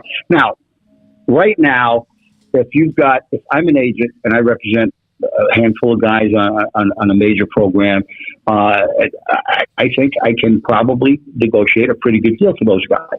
If I'm pick one of the top 2 or 3 agents, and I represent, because we collectively joined together, and I represent 100 athletes. Are you kidding me? I could represent 100 athletes. Say, if we don't get what we want, we're not going to play in the bowl game. We don't get what we want, we're not going to play in the playoffs. That's 100 of your best athletes in college football. Now, if we don't see that as a possibility, again, we've got our eyes closed. There are players today that opt out from playing in the last game because they recognize they're going to be a first or second round draft choice, and they don't want to risk it. We all understand that. I feel a little bad about it, but we understand that. They don't want to risk the possibility of getting injured and screw up a $100 million contract. We all get that. But right now, we can't spend time on, how about this? How about that? How about this? How about that? Lay a foundation. Bring in your own leadership team, govern your own body, do what you got to do, break away from the NCAA. They had their chance here. And then, by the way, on top of it, then they decided to get rid of the transfer rule. So if you're in the NFL and you're a player, you got a 5-year contract. You got a 5-year contract. That's got to be on it. If you're a college athlete, anytime you feel like, you can put your name up on the portal and frankly wind up leaving for the highest bidder. Now, NCAA says, and college athletics says, oh, well, we got our bylaws. You can't do that. Well, if we think that's not going to be taken care of behind the scenes, like, again, we're in la la land.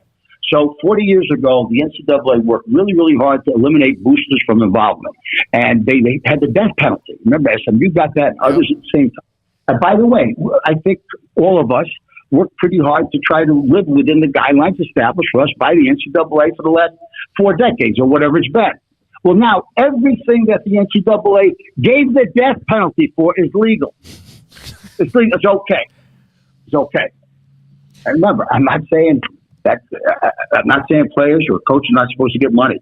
I am saying that but it is college athletics. And if the NCAA didn't want to stand up and be countered when all this was going on, then it's clearly the purview and the responsibility of the leadership within the college athletic world to stand up and do something about it now. Now, you can't bite off more than you chew. There's a whole slew of questions you could ask. Well, how about this? How about this? How about that? So you talk about Division I. Okay, Jack Schwarber, I'm sure you guys saw that. I'm going to paraphrase it a little bit, but his headline was the chaos that Division I athletics, college athletics, are embroiled in today means that there will be a major realignment, in Division I athletics. And then I thought, yep, that's exactly what I'm thinking. And then I read on, and he says 2030. 2030. Like, again, that would never happen in a business. If this is a business, the NCAA would be fired for missing this. Yep. And anybody that's responsible for the college level would be expected to come up with a plan like pronto, like real fast. So if you talk about Division I, and I'm using football because I understand it the best, but also, and I know the numbers there, and I also know that's because we're frankly the greatest revenues generated, and that's a big piece of what's going on here. So it's a fair point of comparison. So you got Division I, but in football you got Power 5, you got Group of 5, you got FCS. The reality is nobody cares about the Group of 5 in this. Nobody cares about the F. So acknowledge that. That's a fact. That's a fact. Okay, so we care about the Power 5 because of the incredible television contracts that they get. So you got the Big Ten now negotiated the new television deal with the NCAA. I'm sorry, with the television, and I've suggested that they stop negotiations. They extend it for another year or two until colleges get their act together and they have much greater leverage. But today, I bet you. Probably average football program, not average, each football program in the Big Ten probably gets $70 million. That's one team, one check each year. And then it varies each year. Usually it goes up. Well, this is a tremendous amount of money. This is the reason why NIL exists now. Because the amount of money that actually exists, the amount of money that's going into college sports. So, if you've got, in effect, that much money around, and it's that popular, and television and streaming and all those are just getting bigger and bigger and bigger, the next contract, I think, could easily go from 70 to 80 million a team. Okay, now, let's stop for a second. That's Power 5 only. Now, but put that in perspective. If one team in the Big Ten gets $70 million, Coastal Carolina, we got 17 sports. Our entire athletic budget is $31 million. So again, we're talking about different planets. These are different planets. So focus on the planet that needs the most attention now, Power 5. Now, within Power 5, if you're running it like a business, demonstrate reality. Because 5 years from now, it may wind up happening anyway. But it was going to happen. Get the Band-Aid off. Do it now. You've got 65 schools or so in Power 5. You got about half of them that are, let's just call them the more elite in college football. We all know who they are. And then some of them are not so much. But still Power 5, major conference schools.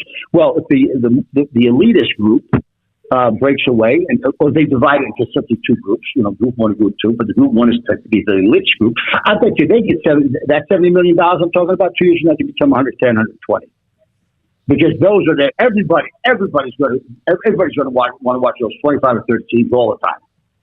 All right? And then, by the way, college athletics still got to take care of its own. So don't forget the other group within Power 5. Don't forget the Group of 5. I think for FCS, nobody's paying attention to that, but you should. We should be. We should be taking care of our own.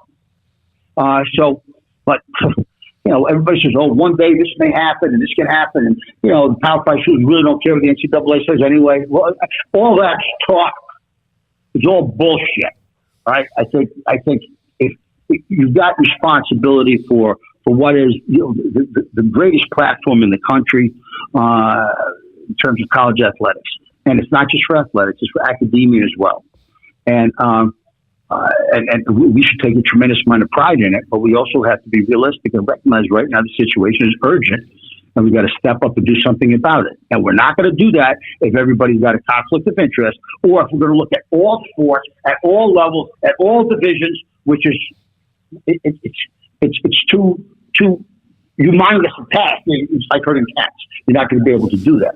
So break it down and get your leadership. Break it down into bits that you can handle. Begin with the most prevalent one, which is a Power 5, and within Power 5, if you're looking at football, look at the possibility of breaking up the group. Joe, glad we could get you on. It's a great article yesterday by Chris Vanini, and I reached out to Kevin Davis to see if we could have your time today, and you've given it to us, and we appreciate you, and we might bother you again if that's okay. We appreciate you. Thank you. Thank you, guys. I appreciate it. Joe Moglia, Coastal Carolina Executive Director of Football, also an advisor to the president, and also the Executive Director of Football at Coastal Carolina. Yeah, I think he raises a lot of great points, and I wish somebody like that was in charge of herding those cats and trying to get people to get on the – I mean, that's the thing, man, is they just sat and waited and just, we'll let you decide, and that's basically what they did. And everybody saw what the result was going to be, and here we are, and we see the result, and people are throwing their hands up like, I can't believe it. Like, I didn't – it's like you can't because it was totally predictable. And and if they do that again, if they sit back for the next 5 years and they wait for – the government to get involved or whatever. Newsflash, the government's not going to be any less busy anytime soon. If in fact they're only getting busier and might be really busy here in the next couple of years if things keep trending in the same direction. So they're not going to be throwing life rafts anytime soon to solve your problem for you. So I'm with him, man. They got to be far more proactive than they are. And I like his idea of splitting it up. Like, let's acknowledge the Power 5 is most important, and Power 5 football in particular. Let's start there. Let's figure out what issues need to be fixed, and then go on down the line. But yeah, trying to compare women's track and field and men's cross country to football like it's all the same thing. It's not even close to the same thing in any way, shape, or form other than they're athletes on campuses. I also agree with him that the academic part of this, the life molding, the nurturing, the maturing, those things are as important as the money. Now, they may not make as much of a difference in someone's life immediately like the money does, but they can over the long run, and they're, almost immediately as well. You can see changes in people for the better. So I think that relationship with the coaches and the players and all that goes into that's a very important part of college athletics as well, at most programs, not all. Certainly some that don't do it the right way. But yeah, I mean, I could go on. He raises a lot of great points. I just wish there was somebody like him that was actually, out front. One, I would like you to know that we got to put a wrap on this. Yeah, that he's Italian, and that Italians get things done. I'm just saying. He was great. I appreciate him, and I don't you just wish he would take over? It doesn't mean he has all the answers, but at least he's not afraid to say something, right? Just say something. Don't worry about stepping on people's toes. Get it done. Well, and here we are. A year from now, we'll be talking about the same damn thing. Yeah, because like he said, the biggest thing about what he said that rings so true is that conflict of interest. The guy at Missouri's not doing what's best for Baylor or for USC or for anybody else. What's he doing his best for? For Missouri, and Missouri alone, ultimately.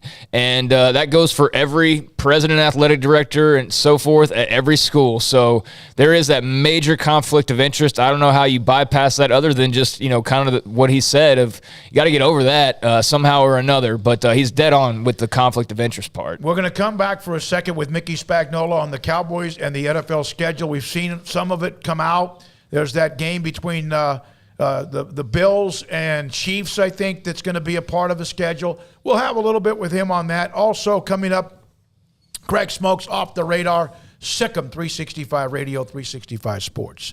Oh, all right, here's the deal. Don Shumidor and Coffee Beans. Went by there the other day and saw Ashley and Cheyenne. I've seen Carol on occasion. They're the ones that run it.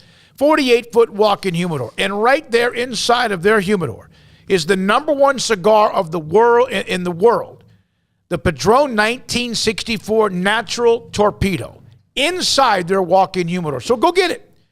Cohiba, Padron, Macanudo, Artur Fuente, Romeo and Julieta, Rocky Patel. If you want something good, a smoke, and you like cigars, or you need to get it for somebody, maybe a graduation gift, that's where you go.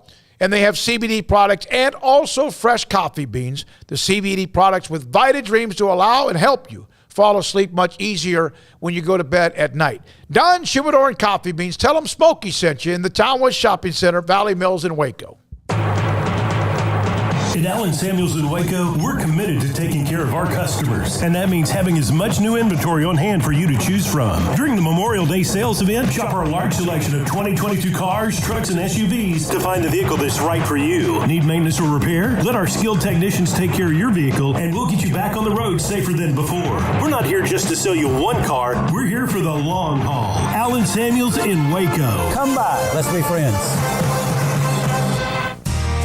How did Edward Jones become one of the biggest financial service companies in the world? By not acting that way. Financial strategies, one-on-one advice, it's a big difference. And that's why Brad Wilson, your Edward Jones financial advisor, makes sense of investing. Experience the difference for yourself. Brad Wilson, 250 Sharon Drive in Woodway, 254-776-4337. Edward Jones, member SIPC. From the first workout to the last practice, sports is an incredible challenge. Hi, this is Dan Engel with the First National Bank of Central Texas, and we're proud to support each athlete, every parent, and our educators. From families, small businesses, to the biggest industry, we're here to help. With remarkable products like instant issue debit cards free at all of our banking centers, we've got banking ideas that fuel big dreams. The First National Bank of Central Texas. Familiar faces making local decisions. Member FDIC, Equal Housing Lender. Shorty's Pizza Shack at 12th and Bagby is a homegrown, family-owned and operated must-visit pizza place in Waco. Fantastic pizza by the slice or get the whole pie to share. Great happy hour specials every single day, and it's not just pizza. Great wings. You have to try the Sikkim sauce, chili cheese fries, pizza pillows, and more. Dine in for a great hangout or carry-out. Order online at shortyspizzashack.com or do yourself a favor and bring your crew to the restaurant at 12th and Bagby. Shorty's Pizza Shack. Tell them Paul sent you by.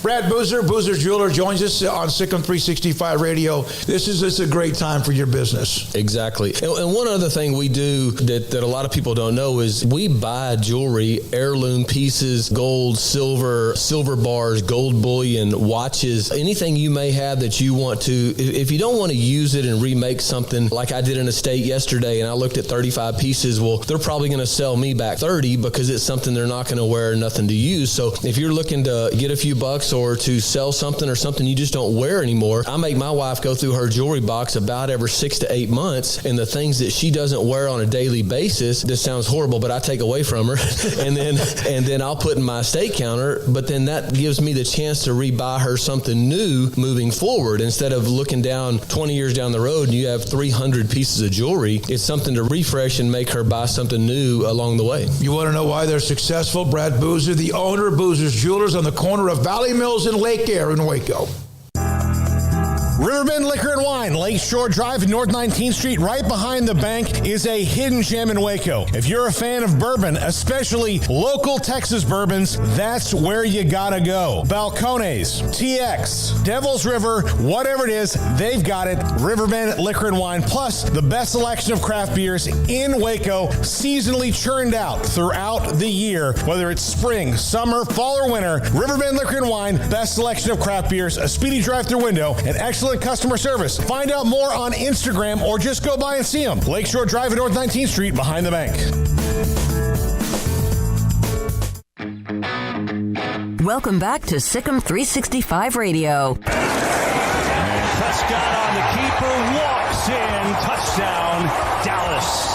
It's time for our weekly segment with Mickey Spagnola of DallasCowboys.com. Brought to you by the First National Bank of Central Texas, with 5 locations to serve you. The NFL releases the entire schedule tonight. We've seen sneak peeks. And also, even a note about the Cowboys here and there.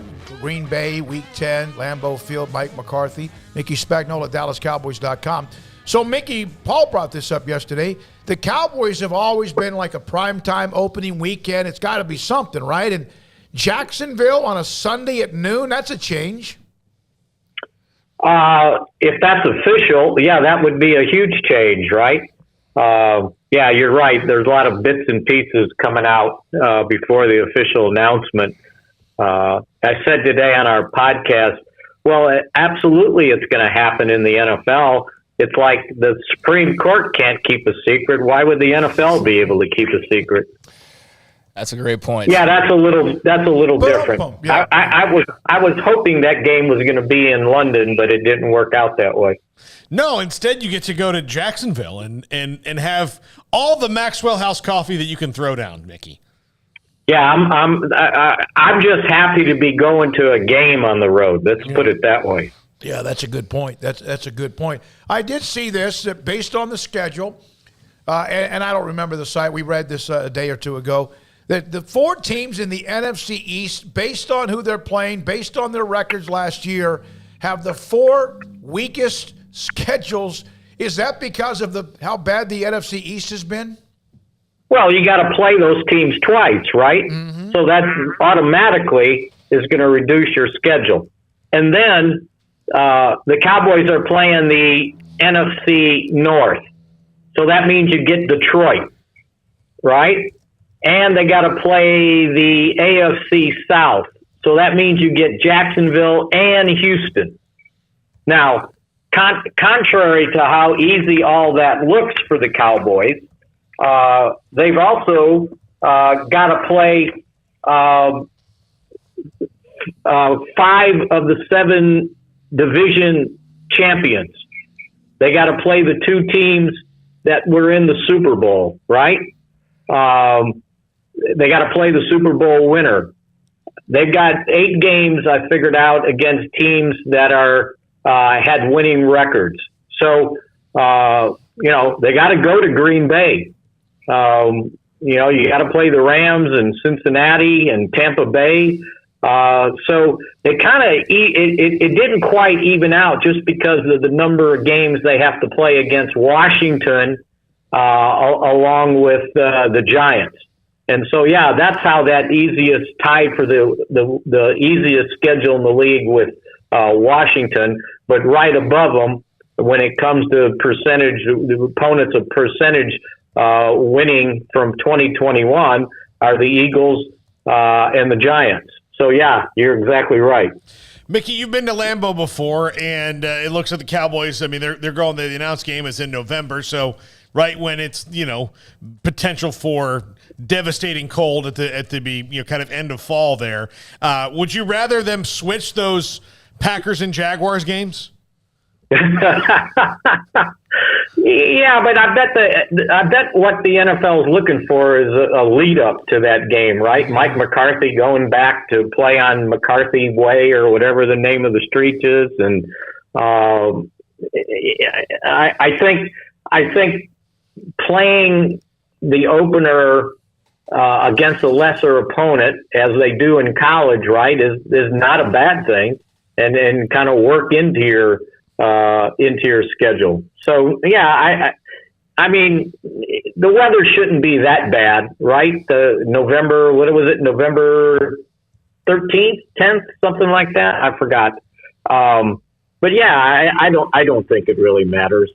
Although I tell you a quick story. The first time I think I went to Green Bay, the Cowboys stay in Appleton. The teams all stay in Appleton, Wisconsin, because there's not a hotel big enough to house a team in Green Bay.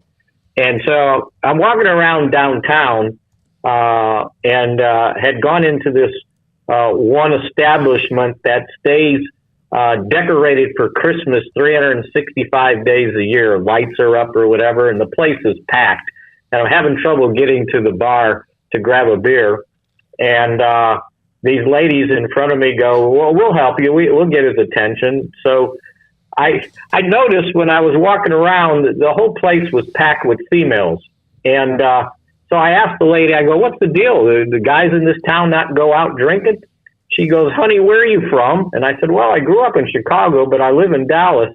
And she goes, well, maybe you don't know, but this is the opening of deer season, and the men are hunting deer, and we're downtown hunting ourselves. Wow. It was like, okay, I kind of like Appleton, you know? Mickey, I know we don't want to go over every rumored game and all that, but I did, see the perhaps, rumor about Thanksgiving Day, the Giants, which I believe would be the first time since 1992 they would have played the Giants on Thanksgiving Day. What are your thoughts on that game? Yeah, I saw that the New York Post was able to post the entire Giants schedule. So, funny that somebody in New York, where the NFL offices are, would end up with the Giants schedule, huh? Yeah. That's great. But here's what I need to know. It's like, who do they play the Sunday before? Right. And are they again playing the Thursday after? And who do they play? Because if you remember last year, if I remember correctly, it was Kansas City on Sunday, the Raiders on Thanksgiving, and then at New Orleans the following Thursday. And that always ends up being a very difficult stretch for the Cowboys. So that's one of the first things I always look at when the official schedule comes out, to see what that 3 or 4 week span is there, because that's always a tough stretch when you're playing on a short week, and then you got to play. You don't get the bye. You got to play another game before you get the kind of stretch there where you get that next Sunday off after the Thursday game. So yeah, it's not so much about playing the Giants on Thanksgiving. It's like, okay, who do they play before and who do they play immediately after? Mickey, rookie minicamp's coming up. Who are you most looking forward to getting to know that you haven't gotten to talk to that much yet? Well, we didn't get to talk to any of them yet, right? Other than the press conference following the draft when guys came in. I'm interested to meet Sam Williams, the defensive end from Ole Miss, because I happen to be around a bunch of friends from my newspaper days in Jackson, Mississippi, and they still follow Ole Miss quite closely. And they spoke highly of his talent and his ability to rush the quarterback. And they kind of maintained that he seemed to be a much better person than was portrayed going into the draft with whatever charges he had against him in Oxford his junior year. So be interested to speak with him. And I also wrote on DallasCowboys.com yesterday, they're bringing in a kind of an interesting story for a tryout. He's a kicker. His name's Simon Mathisen. He's from Denmark, and he kicked at Northwest Missouri State, finished in the 2016 season and hasn't kicked since competitively, but he worked for a company called TrackMan that has developed this technology to help analyze kickers, like kicking your leg speed, angle, distance, height, and evidently, unbeknownst to me, and maybe this is common knowledge, that technology has been used on Sunday Night Football to track field goals, and they used it in the Super Bowl. So it's kind of like the golf broadcast when the guy hits the ball and you see the flight of the ball being tracked. Well, that's what this company does with footballs and this with kicks, field goals. And this guy has been working with them, and he's been the guy in charge of going to the different stadiums and setting up the technology like the day or two before the game, and would kick to make sure it's working. And people would see him kick and go, "Why aren't you kicking professionally?" So the Cowboys are going to give him a tryout. So the moral of the story is they need a kicker, and they seem to not be leaving any stone unturned to find one. Mickey, thank you. Enjoy getting the schedule when most everybody, humans, get it, rather than somebody from New York or wherever else. Thanks for your time today, buddy. Okay, see ya. Mickey Spagnola, DallasCowboys.com with us on Sikkim 365 Radio. There's people that have tried to fill in the puzzles on the schedule. There's a lot of people very excited about solving these riddles before they, a few hours from now we just find out where everybody's playing.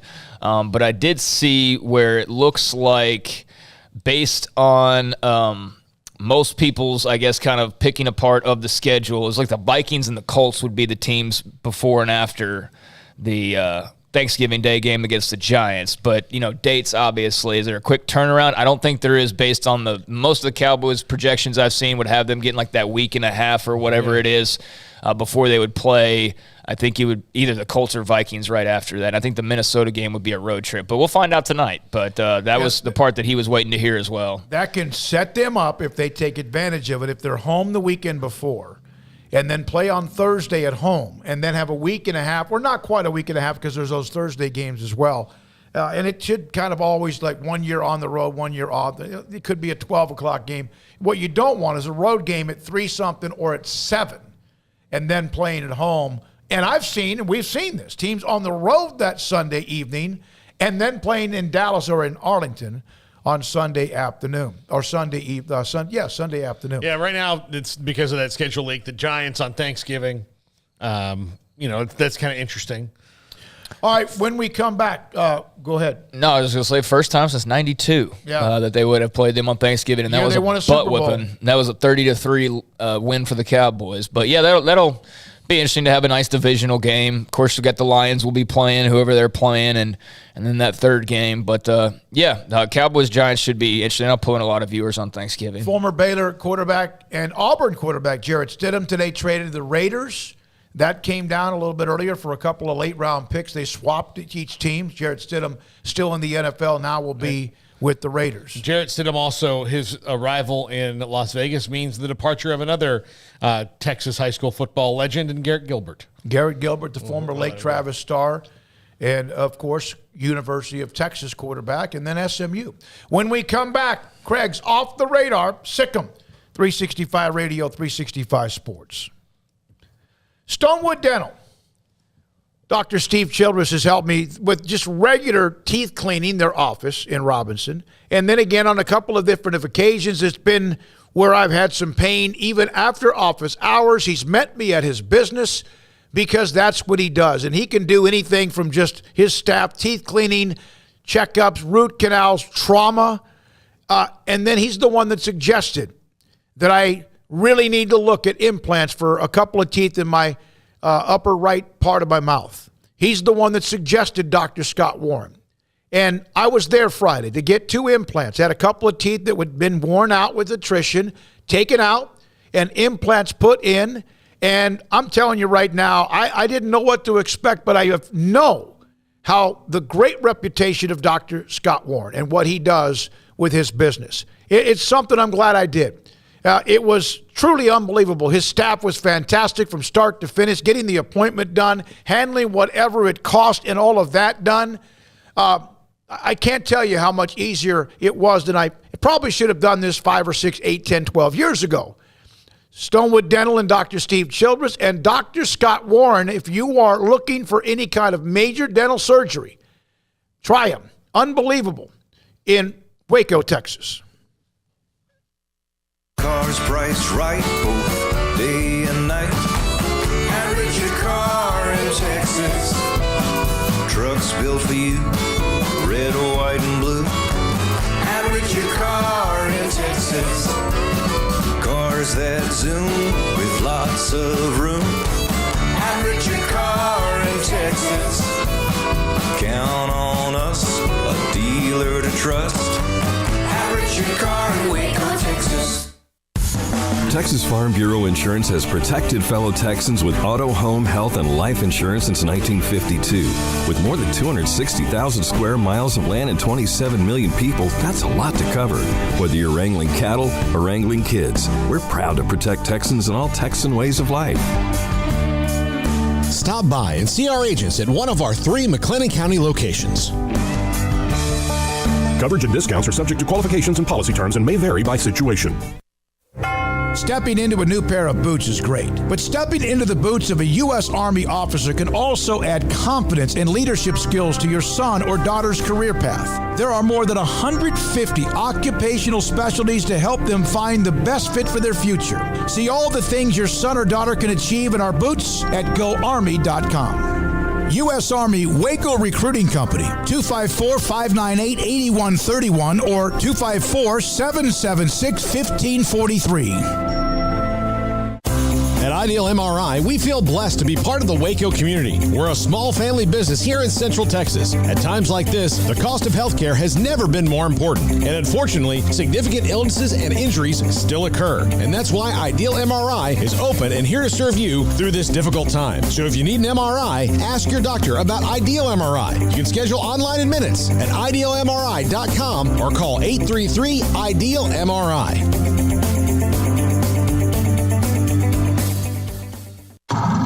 It's plain and simple. Waco Custom Marketplace is the one-stop shop for what you need for tailgating, from charcoal, cold beer, and wine. And, of course, customize your order with brisket, tri-tip, sausage, wings, smoked pork tenderloin, country-style or pork spare ribs, marinated beef and chicken fajita meat, ground beef and chili, meat, hot dogs, and burgers, buns, seasoning, sauces, chips. There's fresh baked bread and kolaches every day, breakfast sausage links. And you can also customize your favorite cut of steaks from Select, Choice, or Prime, bacon wrap fillets, ribeyes, New York strips, sirloin, T-bone, and porterhouse. Full service butcher shop includes pork, poultry, beef, chicken, and seafood, serving Waco restaurants and families since 1940. Your one-stop shop for beef, pork, poultry, and seafood needs. Waco Custom Marketplace, 425 Lake Air Drive, or WacoCustomMarketplace.com.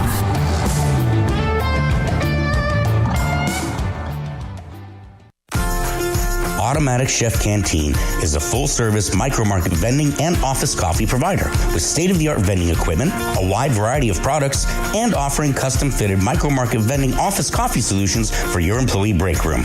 You want a full break room solution and a workplace oasis? Well, Automatic Chef Canteen, locally owned and operated for over 50 years in Central Texas, also includes in-house mechanics on call 24/7 for fast, reliable service and maintenance. Automatic Chef Canteen, 6900 Imperial Drive in Waco, or online at automaticchefcanteen.com.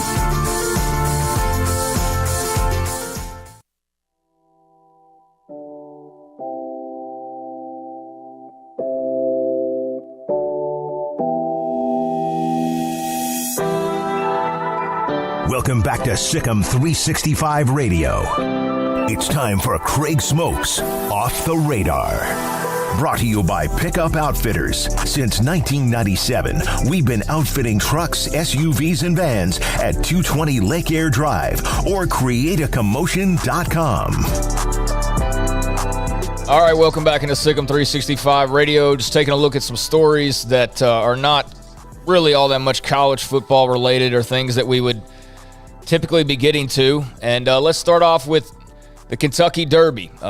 Rich Strike, did you guys watch that finish the other day? Oh, yes. Well, we played it. Oh, yeah, you wasn't here. Oh, that's right. You were on. No, yeah. It was great. insane. Yes.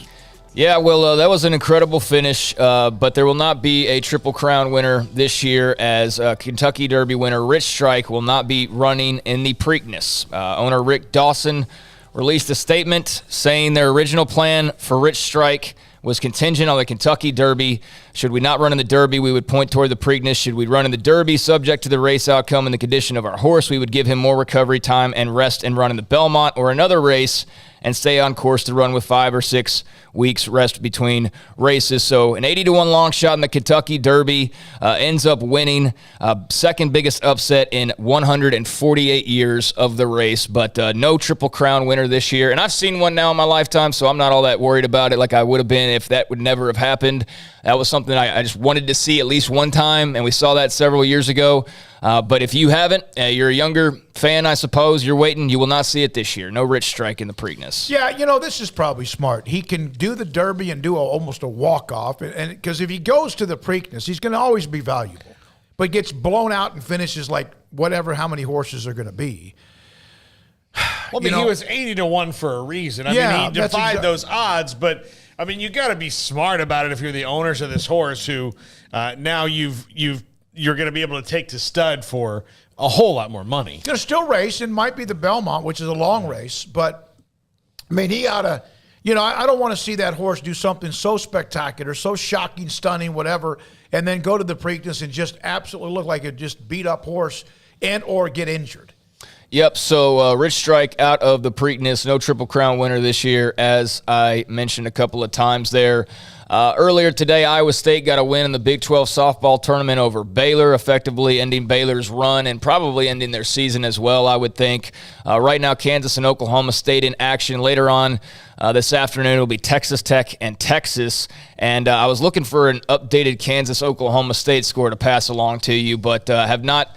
There's not great updates on the Big 12 website, so I could not find an updated score. I'll have to look through Twitter maybe by the end of this segment, but right now that game is ongoing. NBA got some more playoff action tonight. You've got the Mavericks back at home, hosting the Suns, and down 2-3, facing elimination now. And not only are they facing elimination, they're coming off of a game where they got their asses kicked. I mean, for all intents and purposes, they got whooped the other night. So they'll need to rebound or else season is over for Dallas, but that will get underway at 8:30. So, time for Luka and company to make their last stand, apparently. 2-0 Oklahoma State in the fifth. Okay, thank you.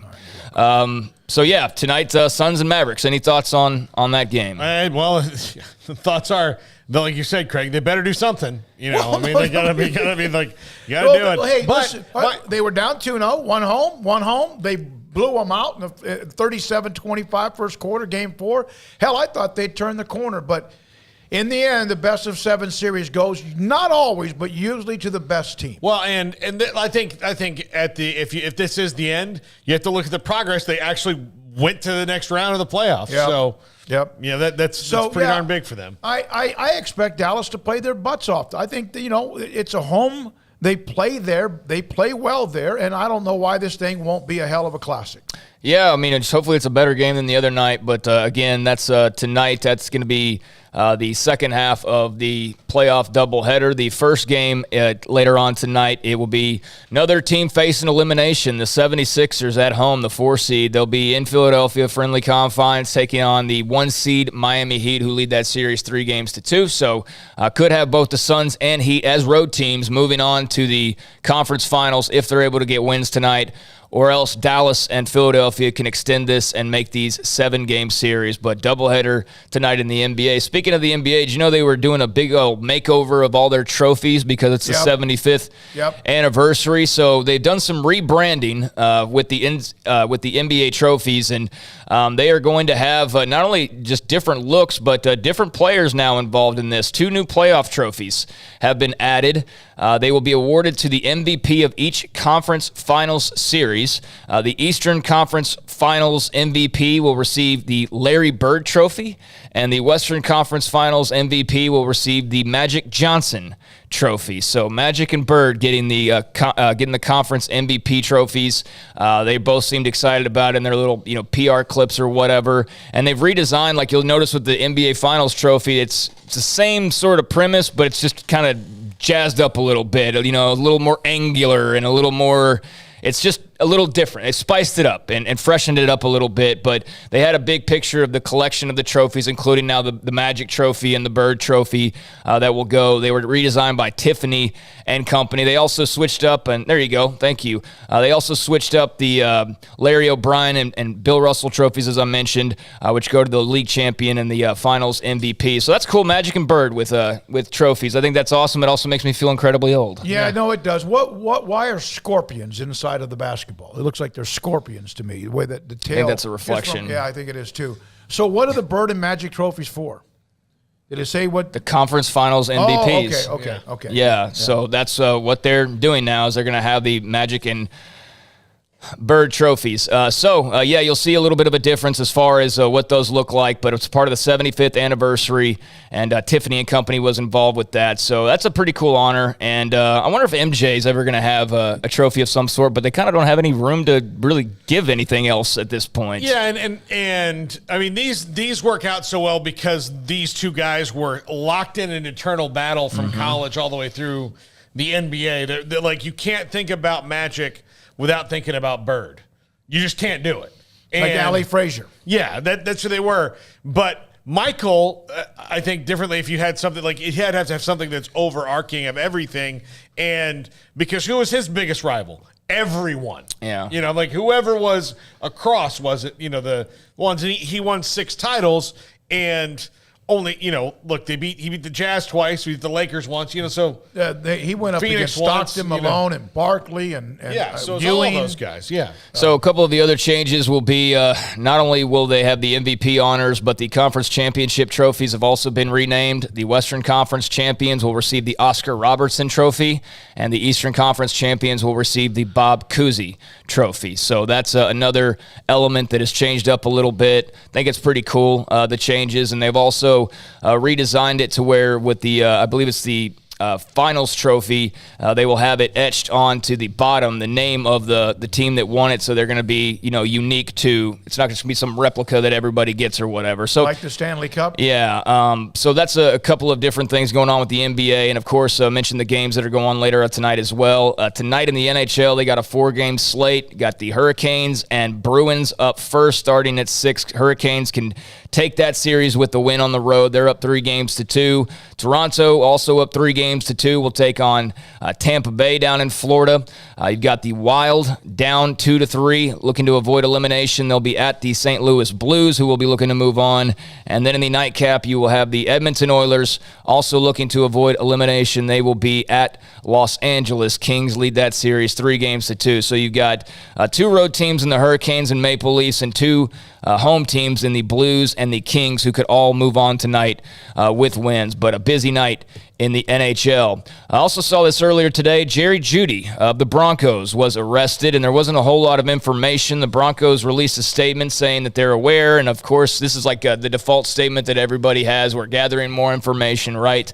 Arapahoe County Sheriff's Office said Jeudy was booked on a misdemeanor criminal tampering charge, quote, with a domestic violence enhancer.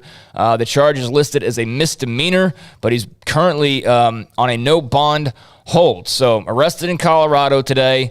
That's the information that's come out, although unless there's been another update, I don't think anybody quite knows what the actual actual crime that he apparently committed was. I mean, there's kind of a reference to the with the domestic violence enhancer, but I don't think anybody wants to start speculating too much, but we don't know fully what's going on just yet with Jerry Jeudy. Yeah, it's weird. It's like I read what the charge is normally, like he rigged something up, or I don't know. It's weird. Yeah. Strange. So I'm not quite sure what exactly that is, and I'll look around to see if there's been more information there. And then one final note, BYU announcing that their series with Utah State will be discontinued after this year.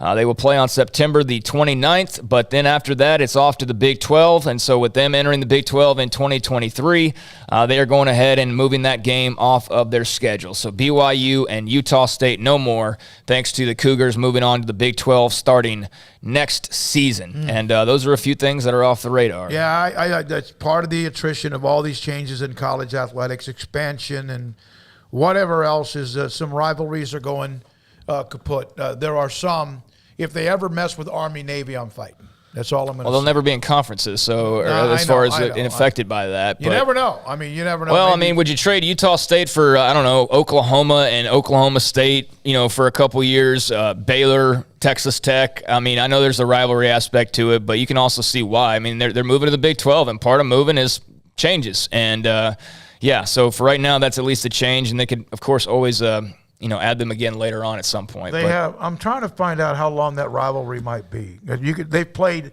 90 times in their history, so that's pretty lengthy. But you're right. It's you got other things you got to deal with. You got a new conference, and Brigham Young's going to still play 1 or 2 of the non-conference games at a pretty high level that they're used to doing. When we come back, we've got a young lady that is she's a fighter, a boxer. She's joining the U.S. Army this summer, and she is also a potential Olympian. We're going to come back and talk to Sierra Martinez next on Sikkim 365 Radio and 365 Sports. Richard Carr, Buick GMC Cadillac, got a lot of great deals going on right now at Richard Carr, as they always do, and they have great customer service as well.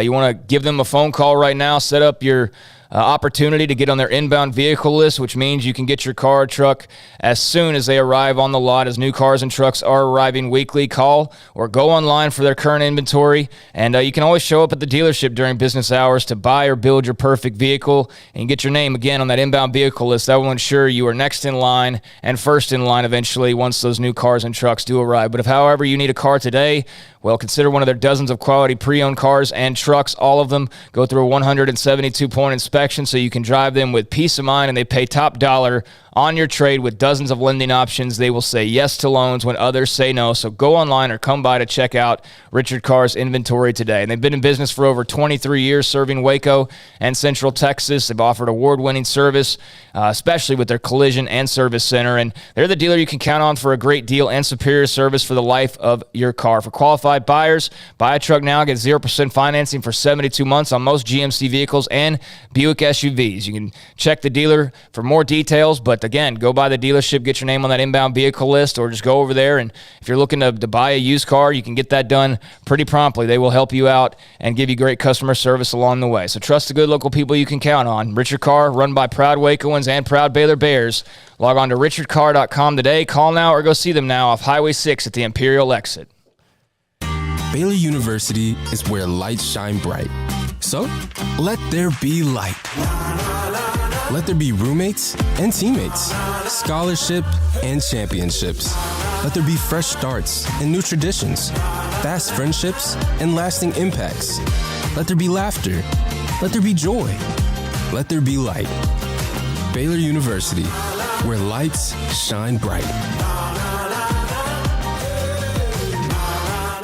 Brad Boozer, Boozer's Jeweler, joins us on Sikkim 365 Radio. I've seen people walk in there. First of all, you have so much to show, whether necklaces, bracelets, rings. You have the watches. You have numerous great watches as well. You really have pretty much everything, don't you, when it comes to jewelry? That's correct. Kind of a one-stop shop and all. And the fact that we have the 2 jewelers on staff, the repairs we can do, the fixing of your jewelry, and the remaking of any jewelry has really set us apart from anybody else. You want to know why they're successful? Brad Boozer, the owner of Boozer's Jewelers on the corner of Valley Mills and Lake Air in Waco. With so many companies and policies out there, it gets so confusing shopping for insurance, and I never know if I'm getting the policy that's right for me. Luckily, I met the team at the Niche Group Insurance Agency. With the Niche Group, you can go to one company and get access to coverage options from many insurance carriers, and you get to speak to a real person about your specific coverage needs. With the Niche Group, I know I'm getting the right coverage at the right price. If you need insurance, talk to the experts at the Niche Group at 1-800-258-8302.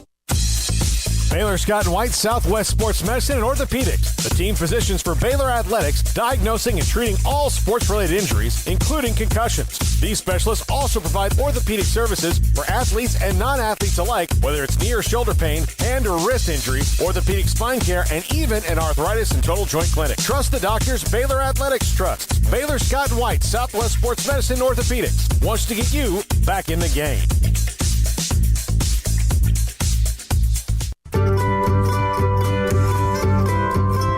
You want to know why Stonewood Dental is so successful? Listen to what happy customers have to say.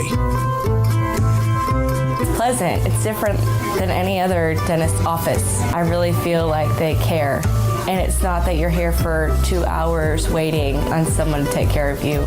It's quick and easy, and I bring my kids, and my kids love being here too. They really love the treasure box. Staff is really nice and accommodating, real friendly. You feel more like home. It's not sterile looking. Everybody has their own personalized rooms with decorations and decor, and they'll even have a blanket for you when it's cold. I've recommended people to actually come here, and they are patients now. I really love it here. It feels like family. Learn more, stonewood-dental.com.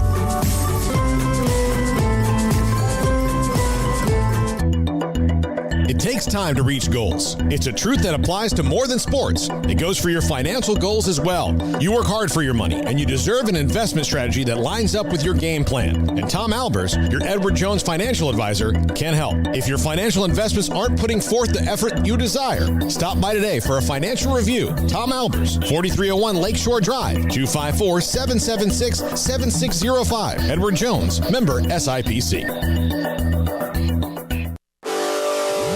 Welcome back to Sikkim 365 Radio. 19-year-old true freshman quarterback stepping in for the injured Matt Corral, and then being brought down. Bryson Jackson with the sack and the turnover on downs. The 5 o'clock hour is brought to you by Edward Jones and financial advisor Cam Heathcott. Edward Jones, making sense of investing. Now, here's David Smoak, Paul Catalina, and Craig Smoak. You know, one of our great sponsors, the U.S. Army Waco Recruiting Company. And we have had Recruiter in the studio to discuss options if you are interested in joining. And then also stories along the way, including the one we're going to tell you right now. Sierra Martinez, who will join the U.S. Army this summer. She's a future soldier. Joins us now on Sikkim 365 Radio and 365 Sports. And Sierra, thank you very much for your time. So Sierra, you there? Yes. Okay. Thank you very much for your time. So let's start like kind of backwards. How did you and the U.S. Army connect? So my brother is in the Army. That is the reason why. Also because I went to camp with the Army team, and the Army coach had looked at me, evaluated me, and asked me to join the WCAP team for the Army. And I wasn't really interested at first. I brushed him away, really. And then finally, like, he sat me down, talked to me about everything, and, like, just made it make sense. So, like, you know, I'm trying to go to the Olympics. That's a fast track to the Olympics. And I'm going to be getting paid up until, like, I leave the Army, you know, and it just doesn't make sense for me to just go to the Olympics and, you know, not get paid up until, like, you know, my life is set, like, up until Olympics. Even if I don't make it to Olympics, my life is still set. So there's life after boxing, and that's really what I was just thinking about. So that's really how it happened. You're from a family that has a boxing family. Your dad is your coach. Your brother, I think, is also. Is that right? You have two older brothers in Golden Gloves? Yes. So that's in your blood, basically. It is. When was the first time you ever got in the ring against somebody else? The first time when I was 11 years old. What was that experience like? Very nerve-wracking, but, you know, it was more fun than it was, like, competitive like it is now. It's still fun, don't get me wrong, but it was more, like, for the experience. It wasn't really, like, I wasn't expecting to go where I am now. I wasn't expecting to really, like, compete like I am now. I was just having fun. Wanted to see what it was like. And recently, not this past weekend, but I think a weekend or two ago, you qualified, is that correct, for U.S. Nationals? Yes, I did. Have you represented the United States actually in the ring? I have. I represented the United States in Ireland and in Poland. What's it like to have that USA on your jersey? It's honestly the best thing I could think about. Like, it feels great just to, not only that, but being with the USA team, going there, they're all cheering USA. You know, you have to represent. So, like, it's like, it makes you, like, it gives you that drive. It gives you the motivation. And it's just really great just knowing you're fighting for your country, you know? Mm-hmm. So when you join the Army this summer, will you be joining the Army to be representing them in boxing? Is that mainly the core of what you're going to be doing? Yes, that is. So how does that work? So I'll be joining the Army June 21st. I'll be going to basics June 21st. And by November 10th, I should be at my station, which is going to be Fort Carson, Colorado, which they have the World Class Athlete Program. So basically what I'm going to be doing is I'm just going to be basically boxing all the time, training 3 times a day. It's basically what I'm doing now, just more. Yeah, you know? yeah. It was called the World Class Athlete Program, representing the U.S. Army, which Sierra Martinez is with us on Sikkim 365 Radio. So, is it your father, Simon? Is that because I know Simon's your brother too? Is Simon Senior that your father is coaching you? So, yes. what's that like when Dad and his daughter need to discuss some things maybe you need to do better, or the encouragement as well? What do you mean by that? Well, I mean, your father, is it a different relationship with him as a coach as he would be a father? Well, I feel like the relationship, it's different because, you know, as a coach, I have to listen to him. I can't treat him like he's my dad, you know, like when we're in the ring, like I have to listen to him like he's a coach, you know, so it's different.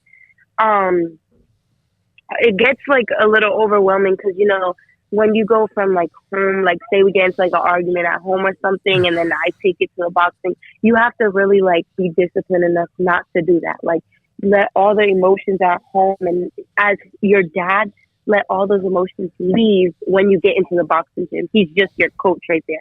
He's not your dad. He's your coach. That's one thing that is like a big thing for me, that discipline has to be there, knowing that it's my coach when we're in the gym and my dad when we're out the gym, you know? Yeah, and so you say you have to listen to him as a coach. Don't you need to listen to him as your dad too? Well, yes, that one too. But I'm saying like in the boxing ring, like, sure. You know. So, what's it like to be dominant? Because you have been dominant. You have not had much adversity in the ring, have you? Wait, say that one more time. What's it like? You've been dominant. I mean, there's discussion about you being a U.S. Olympic hopeful. What's it like to have the kind of success you've had? It's big. It's very big. Honestly, me making it to the top was probably easier than me staying up there. So, honestly, it's hard work. It's a lot of dedication. It's a lot of discipline. So but it's a great feeling. When you get up there, like, it's a great feeling, and just a feeling I never want to lose, you know? Yeah, no question. I saw this note in March. You were in Fort Worth, I believe, and at the Dickies Arena, which we were just up there for an NCAA men's basketball tournament game. Did you fight at Dickies Arena? I have. I fought there twice, actually. And what's the crowd like? Because I've heard you pack it in. It is packed. It's actually a fundraiser that they do every year. It's they do it, and it's like $2,000 just to get in the building. To get a table, it's like a lot of money, big money. So we do pack the building. I've been the only female bout there, so it gets really like exciting on my bout. I fought there twice, and I came victorious twice out of Dickies Arena, and it's really a great feeling because, you know, that's where the pros fight. So when there's amateurs there, they make it a big deal, you know? Mm-hmm. What has been the biggest point of adversity in your boxing career to date? The biggest adversity, let's see. You're talking about fighting wise, or just in general? Maybe a moment when you've been stunned, or you had to like have a tremendous rally to come back to win a fight, or maybe something like that. I don't think I've had that. I don't think I ever bumped into that yet. That's pretty. I haven't yet. That's pretty impressive. I haven't bumped into that yet. Hopefully, I never do. Yeah. But yeah, I have not bumped into that yet. So the U.S. Army, you're going to. You said you're training. What you said in June. What you're no different than anybody else when you get there, right? You know that because you have that. Your brother's your recruiter. So what's that going to be like? You're just someone like everybody else, and whether you're Sierra Martinez, a great fighter, or not. Yeah. Well, I know all of them, so we either been on the team together or we met like through tournaments and stuff. So I know all of them. I've just recently went to nationals with all of them. Also, I went with the Army team. So I know them personally, so it's really nothing like, it's we're all just gonna push each other. Like we're all here for the same thing, Yep. Sierra, I have your name up. I Googled your name because I wanted to study for the segment. We appreciate your time. And again, for you also eventually representing the United States Army and what you're representing the country as well. But there was one thing after another about even thoughts that there was a possibility you could turn pro and about how dominant you are and how you fight in front of these large crowds. How do you keep yourself humble in perspective? So, that's just me. I don't like to be center of attention. So like, I'm very humble. I don't like to talk too much about myself. I answer questions, but I just like to bring up one thing about me. Like I like to bring up our youth because I've been there before, So I'm like really humble about like all the achievements I have. There's like people out there that has achieved way more than me. So I'm not like, I'm up there. Don't get me wrong, I'm up there, but I like to stay humble because at any point you can lose all of that in one fight, Mm-hmm. So you can talk so much highly today and then tomorrow have a fight and lose it all, So that's why I like to stay humble because I don't want it to be like that. My head's so like I get too comfortable and then one day I just lose it all, Yep. So absolutely. I just stay humble. I just keep doing what I have to do. Just keep working. And that's just how you're going to get to where you're not going to get where you want to get talking and telling people about you. You're going to get where you're getting, doing the work and, showing people that you're meant to be there. The picture you sent me earlier today is of two belts around your shoulders that we have put up in the graphic for you as we do this segment. I started realizing this. You're not only going to represent the United States Army, but the country. We mentioned that. That's kind of like a double, about as good as it gets. Yes. It's awesome. Good for you, Sierra. Alfredo's the one that wanted to set this up. I did kind of share, I think, a text or two with your brother Simon, and also Dominique, who works at the U.S. Army Waco Recruiting Company. Of course, for those interested, I'm going to give some information out about that. Sierra, good luck going forward. Basic training and also your career in the U.S. Army. Thank you. Thank you. Great stuff. Sierra Martinez. She is a star. And there was even a podcast about whether or not she was going to turn pro, which she, of course, is going to enter the Army in June, basic training. You talk about, I know that's different, basic training, than most anything, but if you are an athlete and you enter the U.S. Army, yes, basic training can be very difficult, but that's what you do almost every day. I think she's probably got a leg up. I mean, yeah, I do too. It's not, basic training is more than just the physical. I think also it's that weed out the ones who can't take it. She's a boxer. She's in shape. Yeah. She's in better shape than 99% of people out there. So, I'm sure basic training will still be hard, but she's better off than probably a lot of people. And she's got a great grasp on life and obviously very talented. So, best of luck to her. U.S. Army Waco Recruiting Company with the sponsors of Sikkim 365 Radio and also 365 Sports. Thanks to Dominique. Thanks to Alfredo. And also thanks to Sierra Martinez. You can go to goarmy.com for more information. If you're in the Waco area, obviously you can look for that location. It's the U.S. Army Waco Recruiting Company located in the Wells Fargo Bank off Woodard Acres in Waco.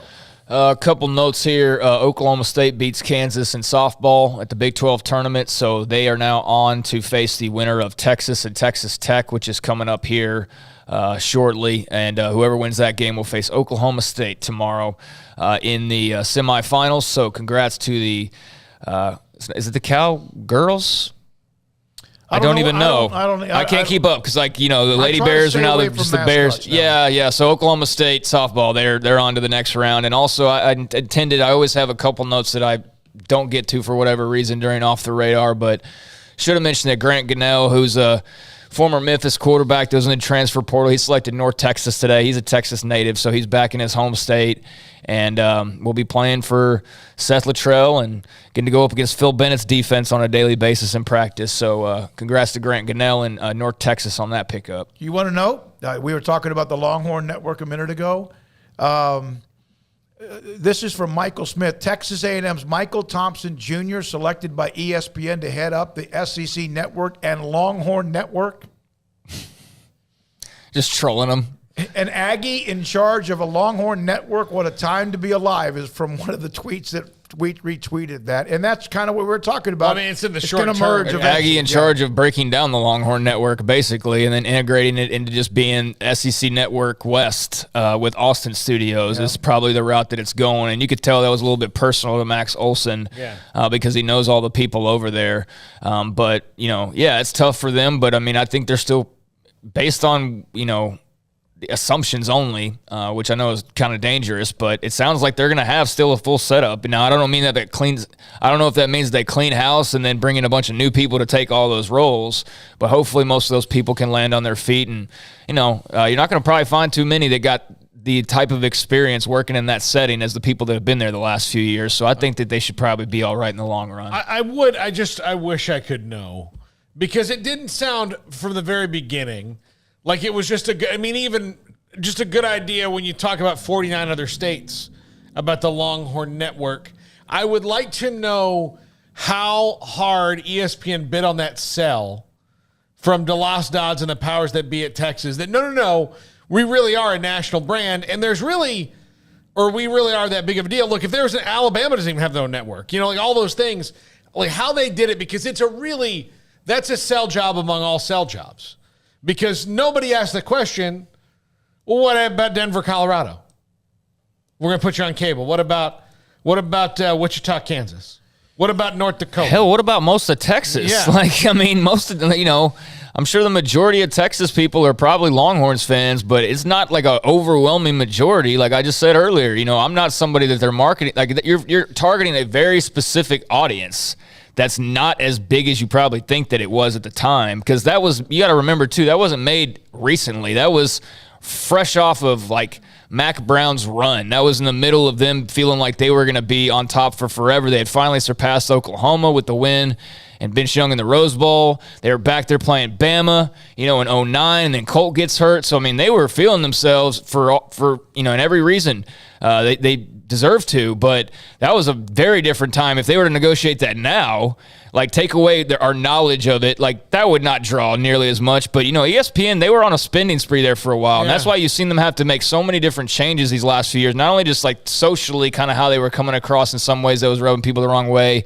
but they kind of became like the endless bankroll there for a while and were gobbling up everything and throwing around big money. And that was certainly one of those instances was the Longhorn Network. So, I do feel bad for those people there who may be out of a job, but it's going to be a very interesting chapter to look back on, like its effect, its impact, and ultimately, it leading to A&M going to the SEC, and now here they are joining the SEC and getting rid of the Longhorn Network. It's just wild. I just think of someone who, and look, I haven't been in sports programming it's a long time, I guess, 15, 16 years, but like if I told you I've got a great idea for a cooking channel, it's the Food Network. All right, what kind of food are you going to cook? Only one thing. Right. It's just the burgers, the grilled chicken channel. Dude, I don't even here's my thing with it. I don't even think there's all that much interest for a Big 12 network. Yeah. So how are you going to float one just based on a single team? Like that's what just, doesn't make all that much sense to me or never really did. But, they got their money and it's benefited them. And I'm not hating on Texas at all. They did their thing. They've had that thing going for over a decade. It's just that now there's not as much use for it because you're in a brand that's actually going to tell you what to do and already has their own network. So there's not really a need for the Longhorn Network at this point. But they were at the height of success. They were at the height of elite. It was a different time. An AD and DeLoss Dodds that always said, we are the Joneses. They were, you can sit there and I know they were full of themselves. They could be. Because they were big, bad, and they were hungry, and they hadn't lost to Kansas yet. Yeah, there you go. That's seriously, they were flying high, and the ESPN was looking for something else, and maybe programming. That's why when people say, "Oh, they don't have," there's always someone looking for something. But it didn't. It would be a great 30 for 30, and it might be at some point.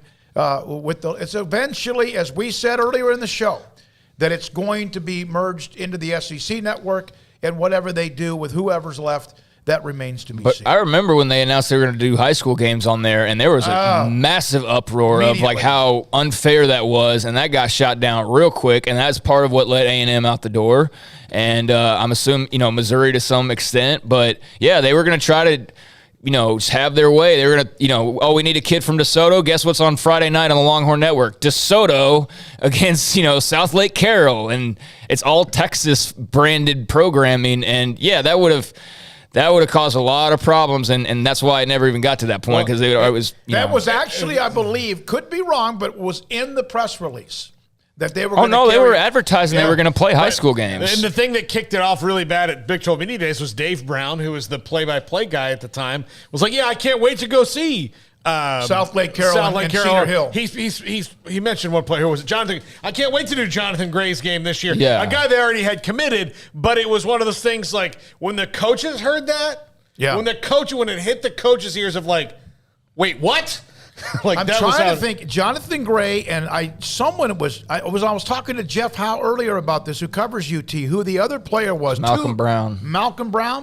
See, when talking about the two running backs? No, the game it was going to be played. Oh. It was going to be Jonathan Gray, two mega players. And I can't remember who else was going to play, but yeah, he mentioned, and the other one when he mentioned it was like, oh, yeah. And so, of course, that did not work out. NFL schedule, that week 1, we mentioned the opening game, Bills and Rams. Also, the Cowboys, it's a Sunday night football game against the Buccaneers, not the 12 o'clock start against the Jaguars. That's Washington, actually. And Monday night, that'll get perfect. Jaguars and Redskins, you can't get huge ratings. Commanders. Broncos and Seahawks with Russell Wilson going back to Seattle. His opening game is the Broncos. It's a hell of a matchup there as well. All right, when we come back a little bit more, 5:34, we're going to take you until 6. Paul's Top 5 just around the corner.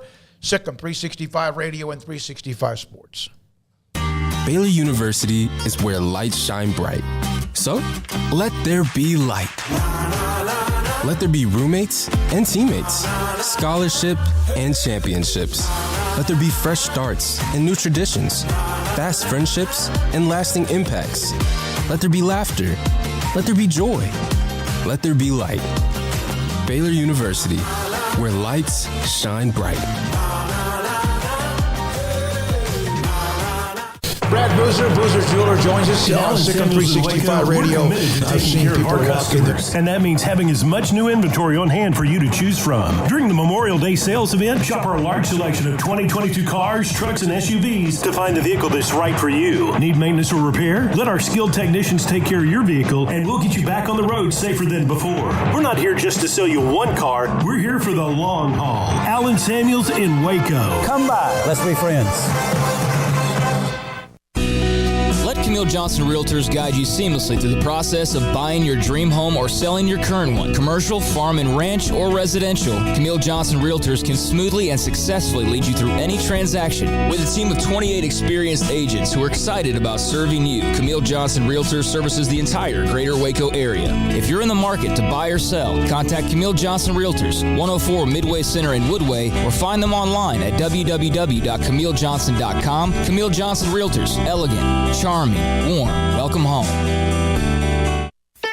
Don Humidor, your home with a 48-foot walk-in humidor with the elite cigar brands from around the world, including the #1 cigar of the year, Aging Room Cuatro Nicaragua. Plus, they have the great brands like Macanudo and Artur Fuente, Rocky Patel, Aston, and so much more. CBD, great for sore muscles, aches and pains, sleep, Vita Dreams, and anxiety, mild depression, general health and wellness. Their staff very knowledgeable on the subject. If anyone is curious about CBD, ask Carol and Ashley. Don Humidor in the Townwest Shopping Center off Valley Mills in Waco. The secret to living your best life is pizza, obviously. Golden crust made from scratch, 3 fresh signature cheeses, and the toppings, crispy Old World pepperoni, savory Italian sausage, bacon. That's called a dream team. Find everything you need to live your best life and more at Marco's Pizza. Owner Bob Mock has been delivering pizza since 2001 and is the proud owner of 4 locations in Waco, Belmead, China Spring, Woodway, and soon to be open in Robinson. Marco's. Pizza lovers get it.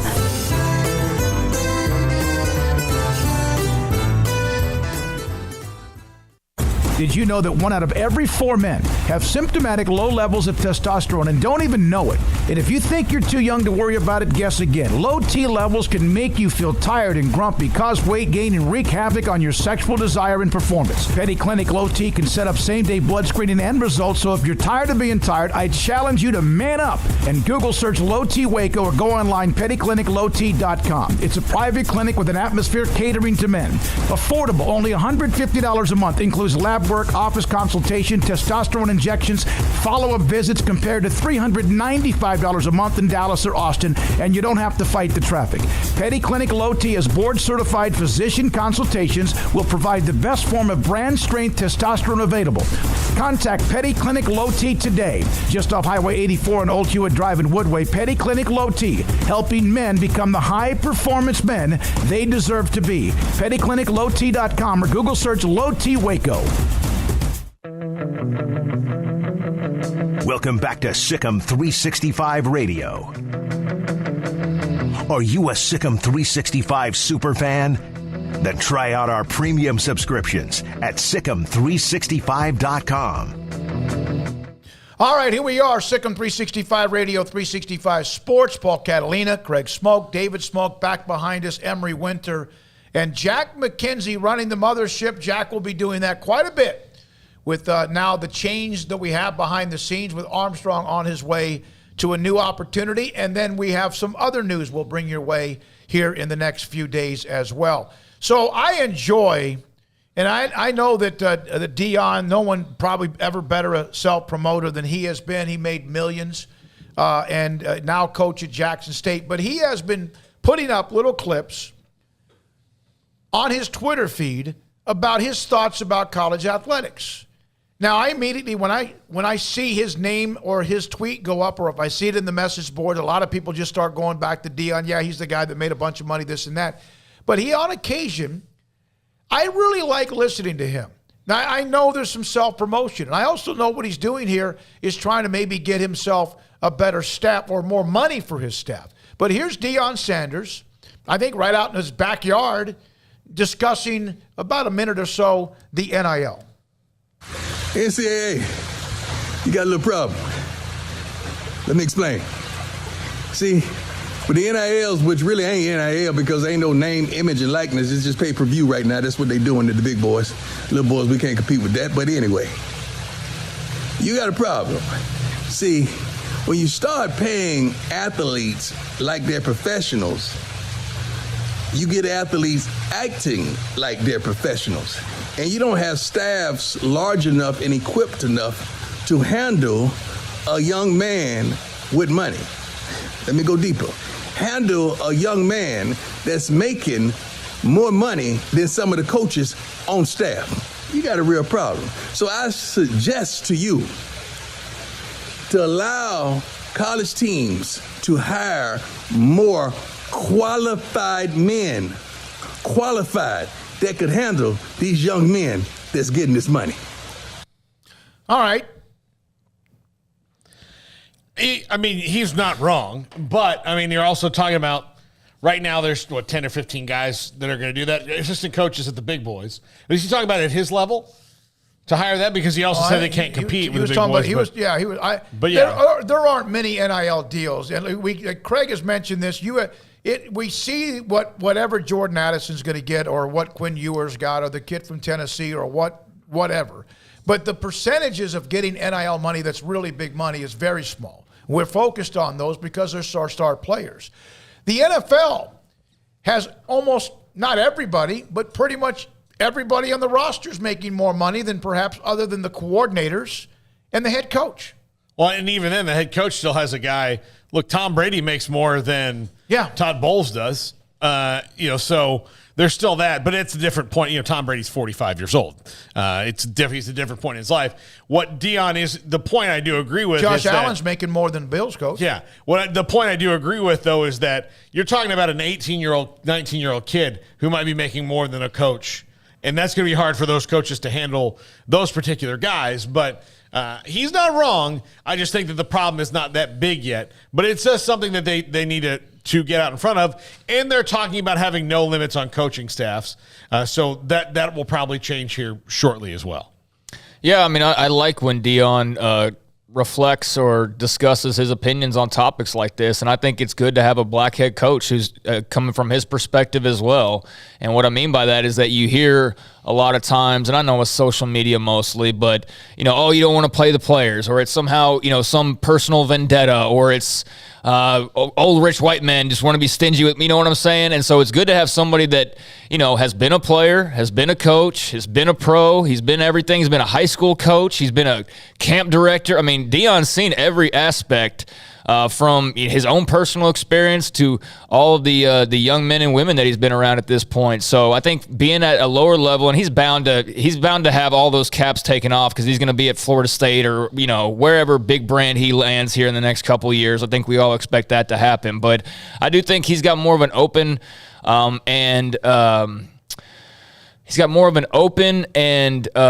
clear view of kind of both sides of the fence than most people do. And so, and I think, and being a black man as well, I think that does play into that as well, because a lot of the people that we're talking about are young black men. And there are definitely, I'm sure, some people out there who have a problem with that specifically. Now, thankfully, they're the minority, but he's got every base covered, basically, is what I'm saying. So he's got as knowledgeable of an opinion on this as anybody could possibly have in my mind. And so I'm glad to hear him, with that experience, to be able to reflect from his point of view on what he thinks or sees as maybe some of these problems. And, I think it's pretty unanimous now across the board that every coach is like, yeah, we know it's part of the deal, but here's the tweaks that we would like. And he's suggesting a tweak here. Others have suggested other tweaks. And the whole time that we've been talking about NIL, it's not about anti-NIL. It's about just tweaks. And so everybody's in search of them. He's got a suggestion.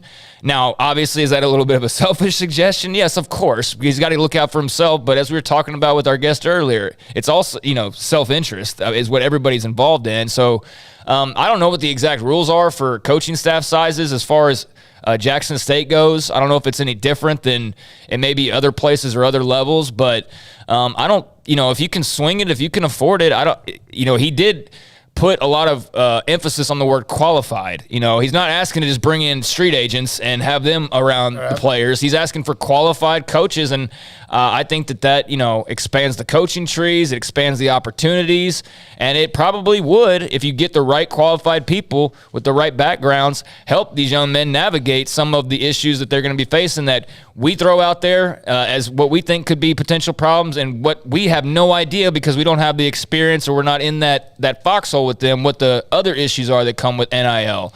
Because I guarantee, I'm sure that as soon as a guy pops a big NIL deal, just like when a guy blows up as a musician or as an actor or whatever, especially young, what happens?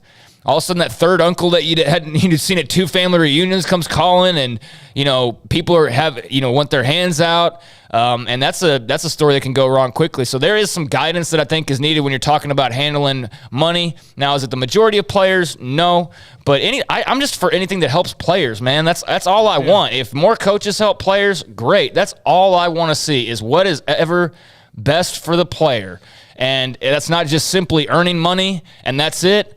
I mean, earning money, doing as best as you can with your education side of things, especially if you're not somebody that's going to be making a whole lot of this type of money beyond your college years of playing football. You don't have those pro aspirations, or it's not realistic you're going to go pro.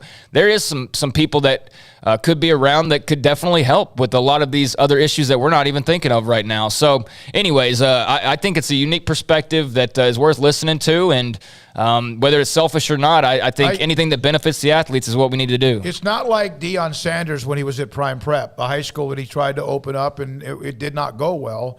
Wasn't trying to perhaps recruit and do some things. So it's not – he's been a coach at the high school level. He's been a coach at the college level, HBCU. He's been a star player at Florida State. And, of course, we know his Hall of Fame career in the NFL as well. Now, one of the text messages – the problem is at some point there's only so much money.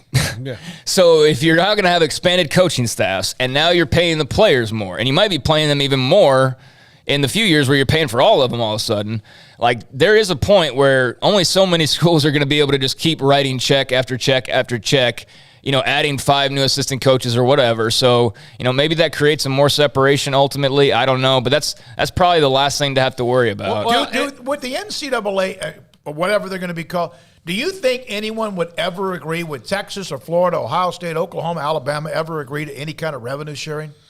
I mean, one day they probably have to. Well, look, one of the best ideas Joe Moglia had was that the Power Five should collectively negotiate their TV deals together, not separately. I mean that you're talking about no matter what. But the SEC and Big Ten won't want to do that. No, they won't do that. But because the SEC and Big Ten don't see that what's good for more of college football is better for them too. Which is to his point about self-interest is getting in the way of everything. But going back to Deion, I think especially at his level, at the FCS level, at the HBCU level, to get quality assistant coaches in there, Deion is lucky that because he's Deion Sanders, he can call up some other ex-NFL guys who want to be coaches that have money in the bank that want to work with Deion like he does. Deion's not working at Jackson State to make money. I mean, he'll make money. He can make money doing almost anything else. He's made millions of dollars over the year. This is what he wants to do now. But so he has to call those guys up. But Deion's the coach at Jackson State. Eddie George is the coach at that school in Nashville. I'm blanking on in Tennessee. But so you have Deion, Eddie George, and Tennessee State. Tennessee State. He's at Tennessee State. But is the coach at Grambling going to have that much money, or is a coach here? No, I mean, that's not always going to be the case, that these ex-NFL guys who made bags and bags of money want to do this because it's what they want to do right now. So you got to open it up to make sure that the staffs can hire people because, how many of those guys are really out there that have, just buddies that have money that can come and do that? His staff, when he was hired, included Dennis Thurman, former Cowboys defensive back, also, Alan Ricard, who was a former NFL player. So he's had some guys that were in the league that perhaps Kevin Mathis, former NFL player. So he's had some guys that were in the league that had a chance to probably not have to go into coaching to make money, at least not initially, but to help Deion with what he was trying to do at Jackson State. All right, when we come back, and there's a text on Deion that I want to get to as well because we haven't read a spot on. Deion, excellent take by Sanders. What's disturbing is that some act like what he said was a revelation, while many of us have been warning about this from the very beginning. Yeah, like I said, everybody's been saying tweaks. They get shouted down by you hate NIL. You don't want players getting money. It's like they're just intentionally being ignorant because it doesn't suit the narrative when everybody's just saying we just need tweaks. And if, Deion's got his opinion on what those should be, and it's part of the, expanding coaching staff. Saban's got his opinions on what those should be, and I'm sure every coach in America has their opinions on what they should be as well. Those are all great. But somebody get Saban in a room with Deion. I know they've interacted before. They've done TV stuff together and all that. Get those two in a room. Get the commissioners in a room. Get whatever other head coaches in a room. And be proactive, like our man said earlier, and get to work on it. But everybody talking on Twitter and sending videos, and this is not a diss to Deion. He's doing what he can do at the moment. But get those guys in a room and get to work on what you can actually do and what is feasible and get ahead of it. And don't wait for 5 more years until the government's like, oh, yeah, we still haven't done anything about that, and you just let it all go, and then you look up in 5 years, and you're in the even worse position than you were already. Joe Moglia said that the NIL are 3 years ahead of the NCAA or whoever, and if you wait another year, you'll be 8 years behind. Oh, yeah, absolutely. All and right. So all the talking on Twitter is great, but ultimately the adults got to get in the room. And I know it's not just that. They're having meetings and everything, but, yeah, you got to get ahead of it as best as you can, even if you already are behind it. When we come back, Paul Catalina's Top 5, Sikkim 365 Radio, 365 Sports. Parenting is full of surprises. You never know what to expect. So after our son was born, I called my Texas Farm Bureau insurance agent to set up a life insurance policy in case something happened to me. Sawyer is now 2. And we'll soon have a sister. There's no one else I would trust with protecting my family. Stop by and see our agents at one of our 3 McLennan County locations. Coverage and discounts are subject to qualifications and policy terms and may vary by situation. It's plain and simple. Waco Custom Marketplace is the one-stop shop for what you need for tailgating, from charcoal, cold beer, and wine. And, of course, customize your order with brisket, tri-tip, sausage, wings, smoked pork tenderloin, country-style or pork spare ribs, marinated beef and chicken fajita meat, ground beef and chili, meat, hot dogs, and burgers, buns, seasoning, sauces, chips. There's fresh baked bread and kolaches every day, breakfast sausage links. And you can also customize your favorite favorite cut of steaks from Select, Choice, or Prime, bacon wrap fillets, ribeyes, New York strip, sirloin, T-bone, and porterhouse. Full-service butcher shop includes pork, poultry, beef, chicken, and seafood, serving Waco restaurants and families since 1940. Your one-stop shop for beef, pork, poultry, and seafood needs, Waco Custom Marketplace, 425 Lake Air Drive, or WacoCustomMarketplace.com.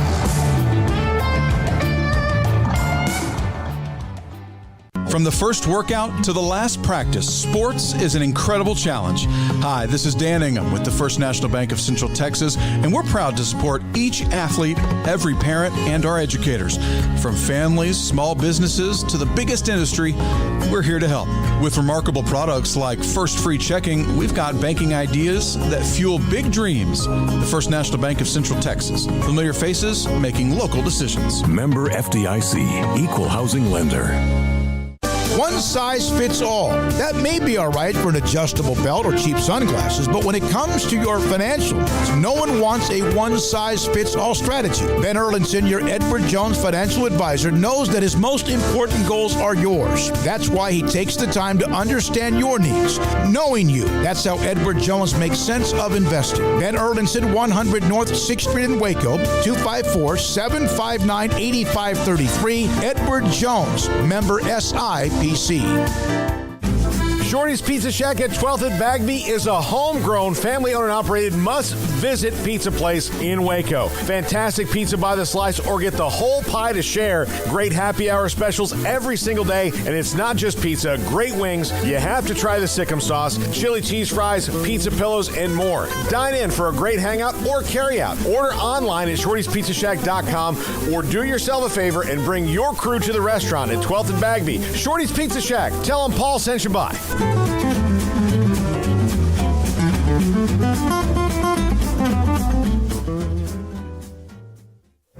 Stepping into the boots of a U.S. Army officer can add confidence and leadership skills to your son or daughter's career path. See all the things they can achieve in our boots at GoArmy.com. U.S. Army Waco Recruiting Company, 254-598-8131 or 254-776-1543. This is Paul Catalina's Top 5 at 5:55. One of the things discussed by the ACC at their recent meetings is the 3-5-5 scheduling model, which means 3 opponents that stay the same. So I'll just use it from my personal experience as an ACC graduate. Florida State would play Clemson, Miami, and probably one of the North Carolina schools. I would say NC State. Maybe Virginia. They're good against them. Or Virginia, because Virginia used to be a bigger rival until they kind of split things up. But so you have those 3 rivals that you play all the time, and then you play 5 schools one year, 5 schools the next, and then the return trips are every other year, which I do like this model. I think it's kind of cool. And, you know, for their 14-team league, the Big 12 is going to be a 14-team league.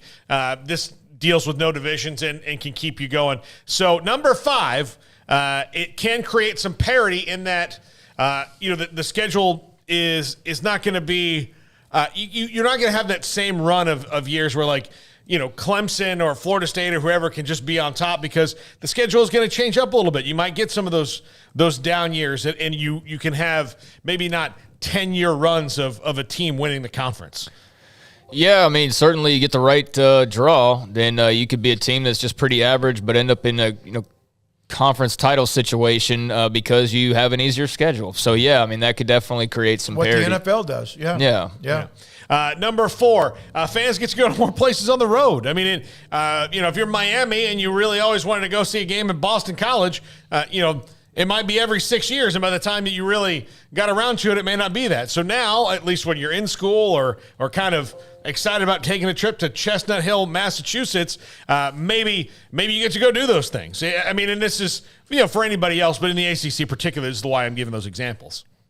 So, Yeah, one of the things for Oklahoma and Texas fans that they're excited about is seeing all these new places, and I know for some Big 12 fan bases that's the case as well. So, yeah, the more you can get around. I mean, I don't want to see a league where, like the A&M Georgia example, where they don't even face each other once for like 8 years into the conference. That's ridiculous. That's just the dumbest thing in the world. There's no way you should have to wait that long for return matches between two teams within the same conference. So, yeah, I mean, it'll be a bit more travel and get around a few more places. That'll definitely be, favorable for the fans out there. Yeah. Number 3, it keeps the rivalries intact, and it keeps the rivalries intact that matter. It'll make the conferences have to say, which one of these games do we really want to see every year? And have that discussion. And then you can kind of maybe get down the line of where, I'll just use it in the Big 12, the example of, look, Texas, when the Big 12 was still the Big 12, had 2 real rivals. It was A&M and it was Oklahoma. And then everybody else who said they were a rival with Texas, A&M and Oklahoma were. And 2 varying levels. Oklahoma was the one they really worried about, and A&M was kind of there. And at times they were really good and went on streaks. But for the most part, that was kind of how they saw it. So it'll really... I think it'll make those rivalry games that much more important because they are really the ones that do matter. You would think with all the technology, although computers have been around for a long, long time, that they'd be able to spit out schedules that were evenly put together, that you didn't have the long gaps like you mentioned with somebody not playing somebody for 6, 8, 10, 12 years. But, I mean, it's the same algorithms you would have used 10 years ago, 20? Is it really? Yeah, I don't know. I don't know. But, yeah, I mean, this would be better, but it keeps those I mean, I would like to see, I don't want to hear, hey, Duke and Virginia, we really have to play each other. Do you really? Do you? Maybe that might be a rivalry, but, it's not real. It kind of breaks those up, and you can put those in the 5 and 5. Number 2, it breaks up the bad matchups from running for years. Look, how many years is Clemson going to play Duke in a row before we have to be like, you know what, maybe we just take a year off of this and blow them out? Keeps those bad things. It keeps the... back in the old bad days of the ACC, the Duke and Wake Forest from being a game in the middle of the year for 10 years straight. Unless that's a rivalry game, but you know what I'm saying. Yeah, no, I don't know much about their history, but I would think Clemson. But I mean, you could just name any conference if you use this model. No, yeah, I mean, it would keep Vanderbilt and Kentucky from necessarily playing 10 years in a row when they were both bad. Yeah, because you don't know sometimes the teams that are average are not very good when they're going to jump up and all of a sudden be pretty good, and then your schedule can be uneven, and you can win a division championship based on a schedule because your schedule, which looks difficult, becomes easy because of just the ups and downs. Look, if the SEC used this model, for example, which they'll probably have to do something different, or maybe they will, I don't know, who knows. But if they... if it would keep Vanderbilt from going on a 25-year losing streak against Georgia, because they have to play them every year. I mean, it's not going to happen. I mean, like, they might still lose 20 games in a row, but at least it wouldn't be every single year. You'd get you get a break or so from the nightmare of it. All right. Yeah. I mean, I suppose so. I mean, eventually you're going to play everybody, and you can't really predict who's going to be. I mean, I guess you can just assume Vanderbilt's not going to be very good, but, Kentucky's pretty good right now.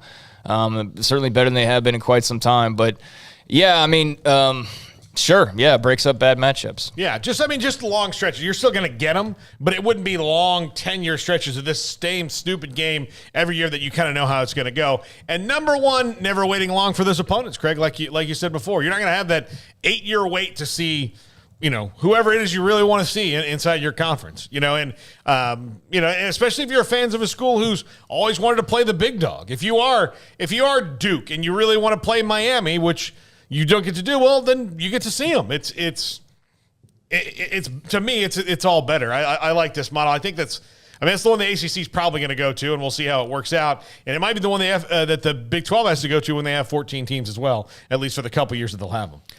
Yeah, I mean, as I said a few moments ago, I don't think it's very smart, or really, I think it's just kind of pointless to not have these teams playing each other on a regular basis. I don't care how big the league gets. You shouldn't have to wait 6-7 years to see somebody within your conference, like I said a second ago. So, yeah, I agree that this would certainly help that, and that's a good thing.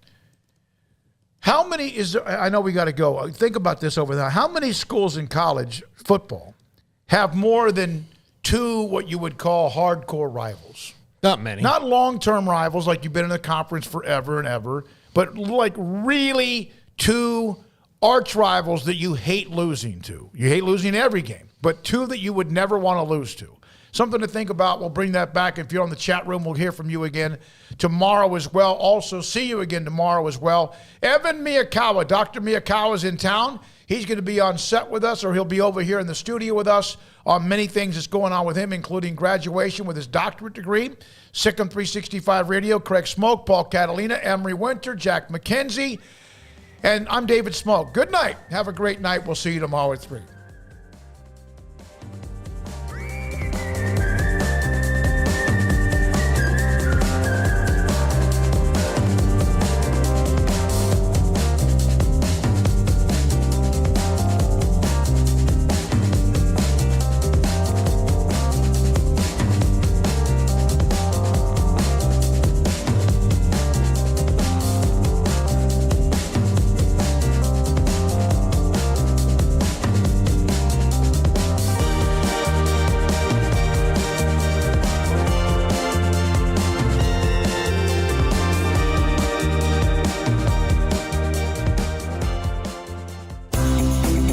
Ideal MRI is a small family business right here in Central Texas. We're open to support you while lowering the cost of healthcare bills. When you need an MRI, ask your doctor for an Ideal MRI. Visit us at idealmri.com or call us at 833-IDEAL-MRI.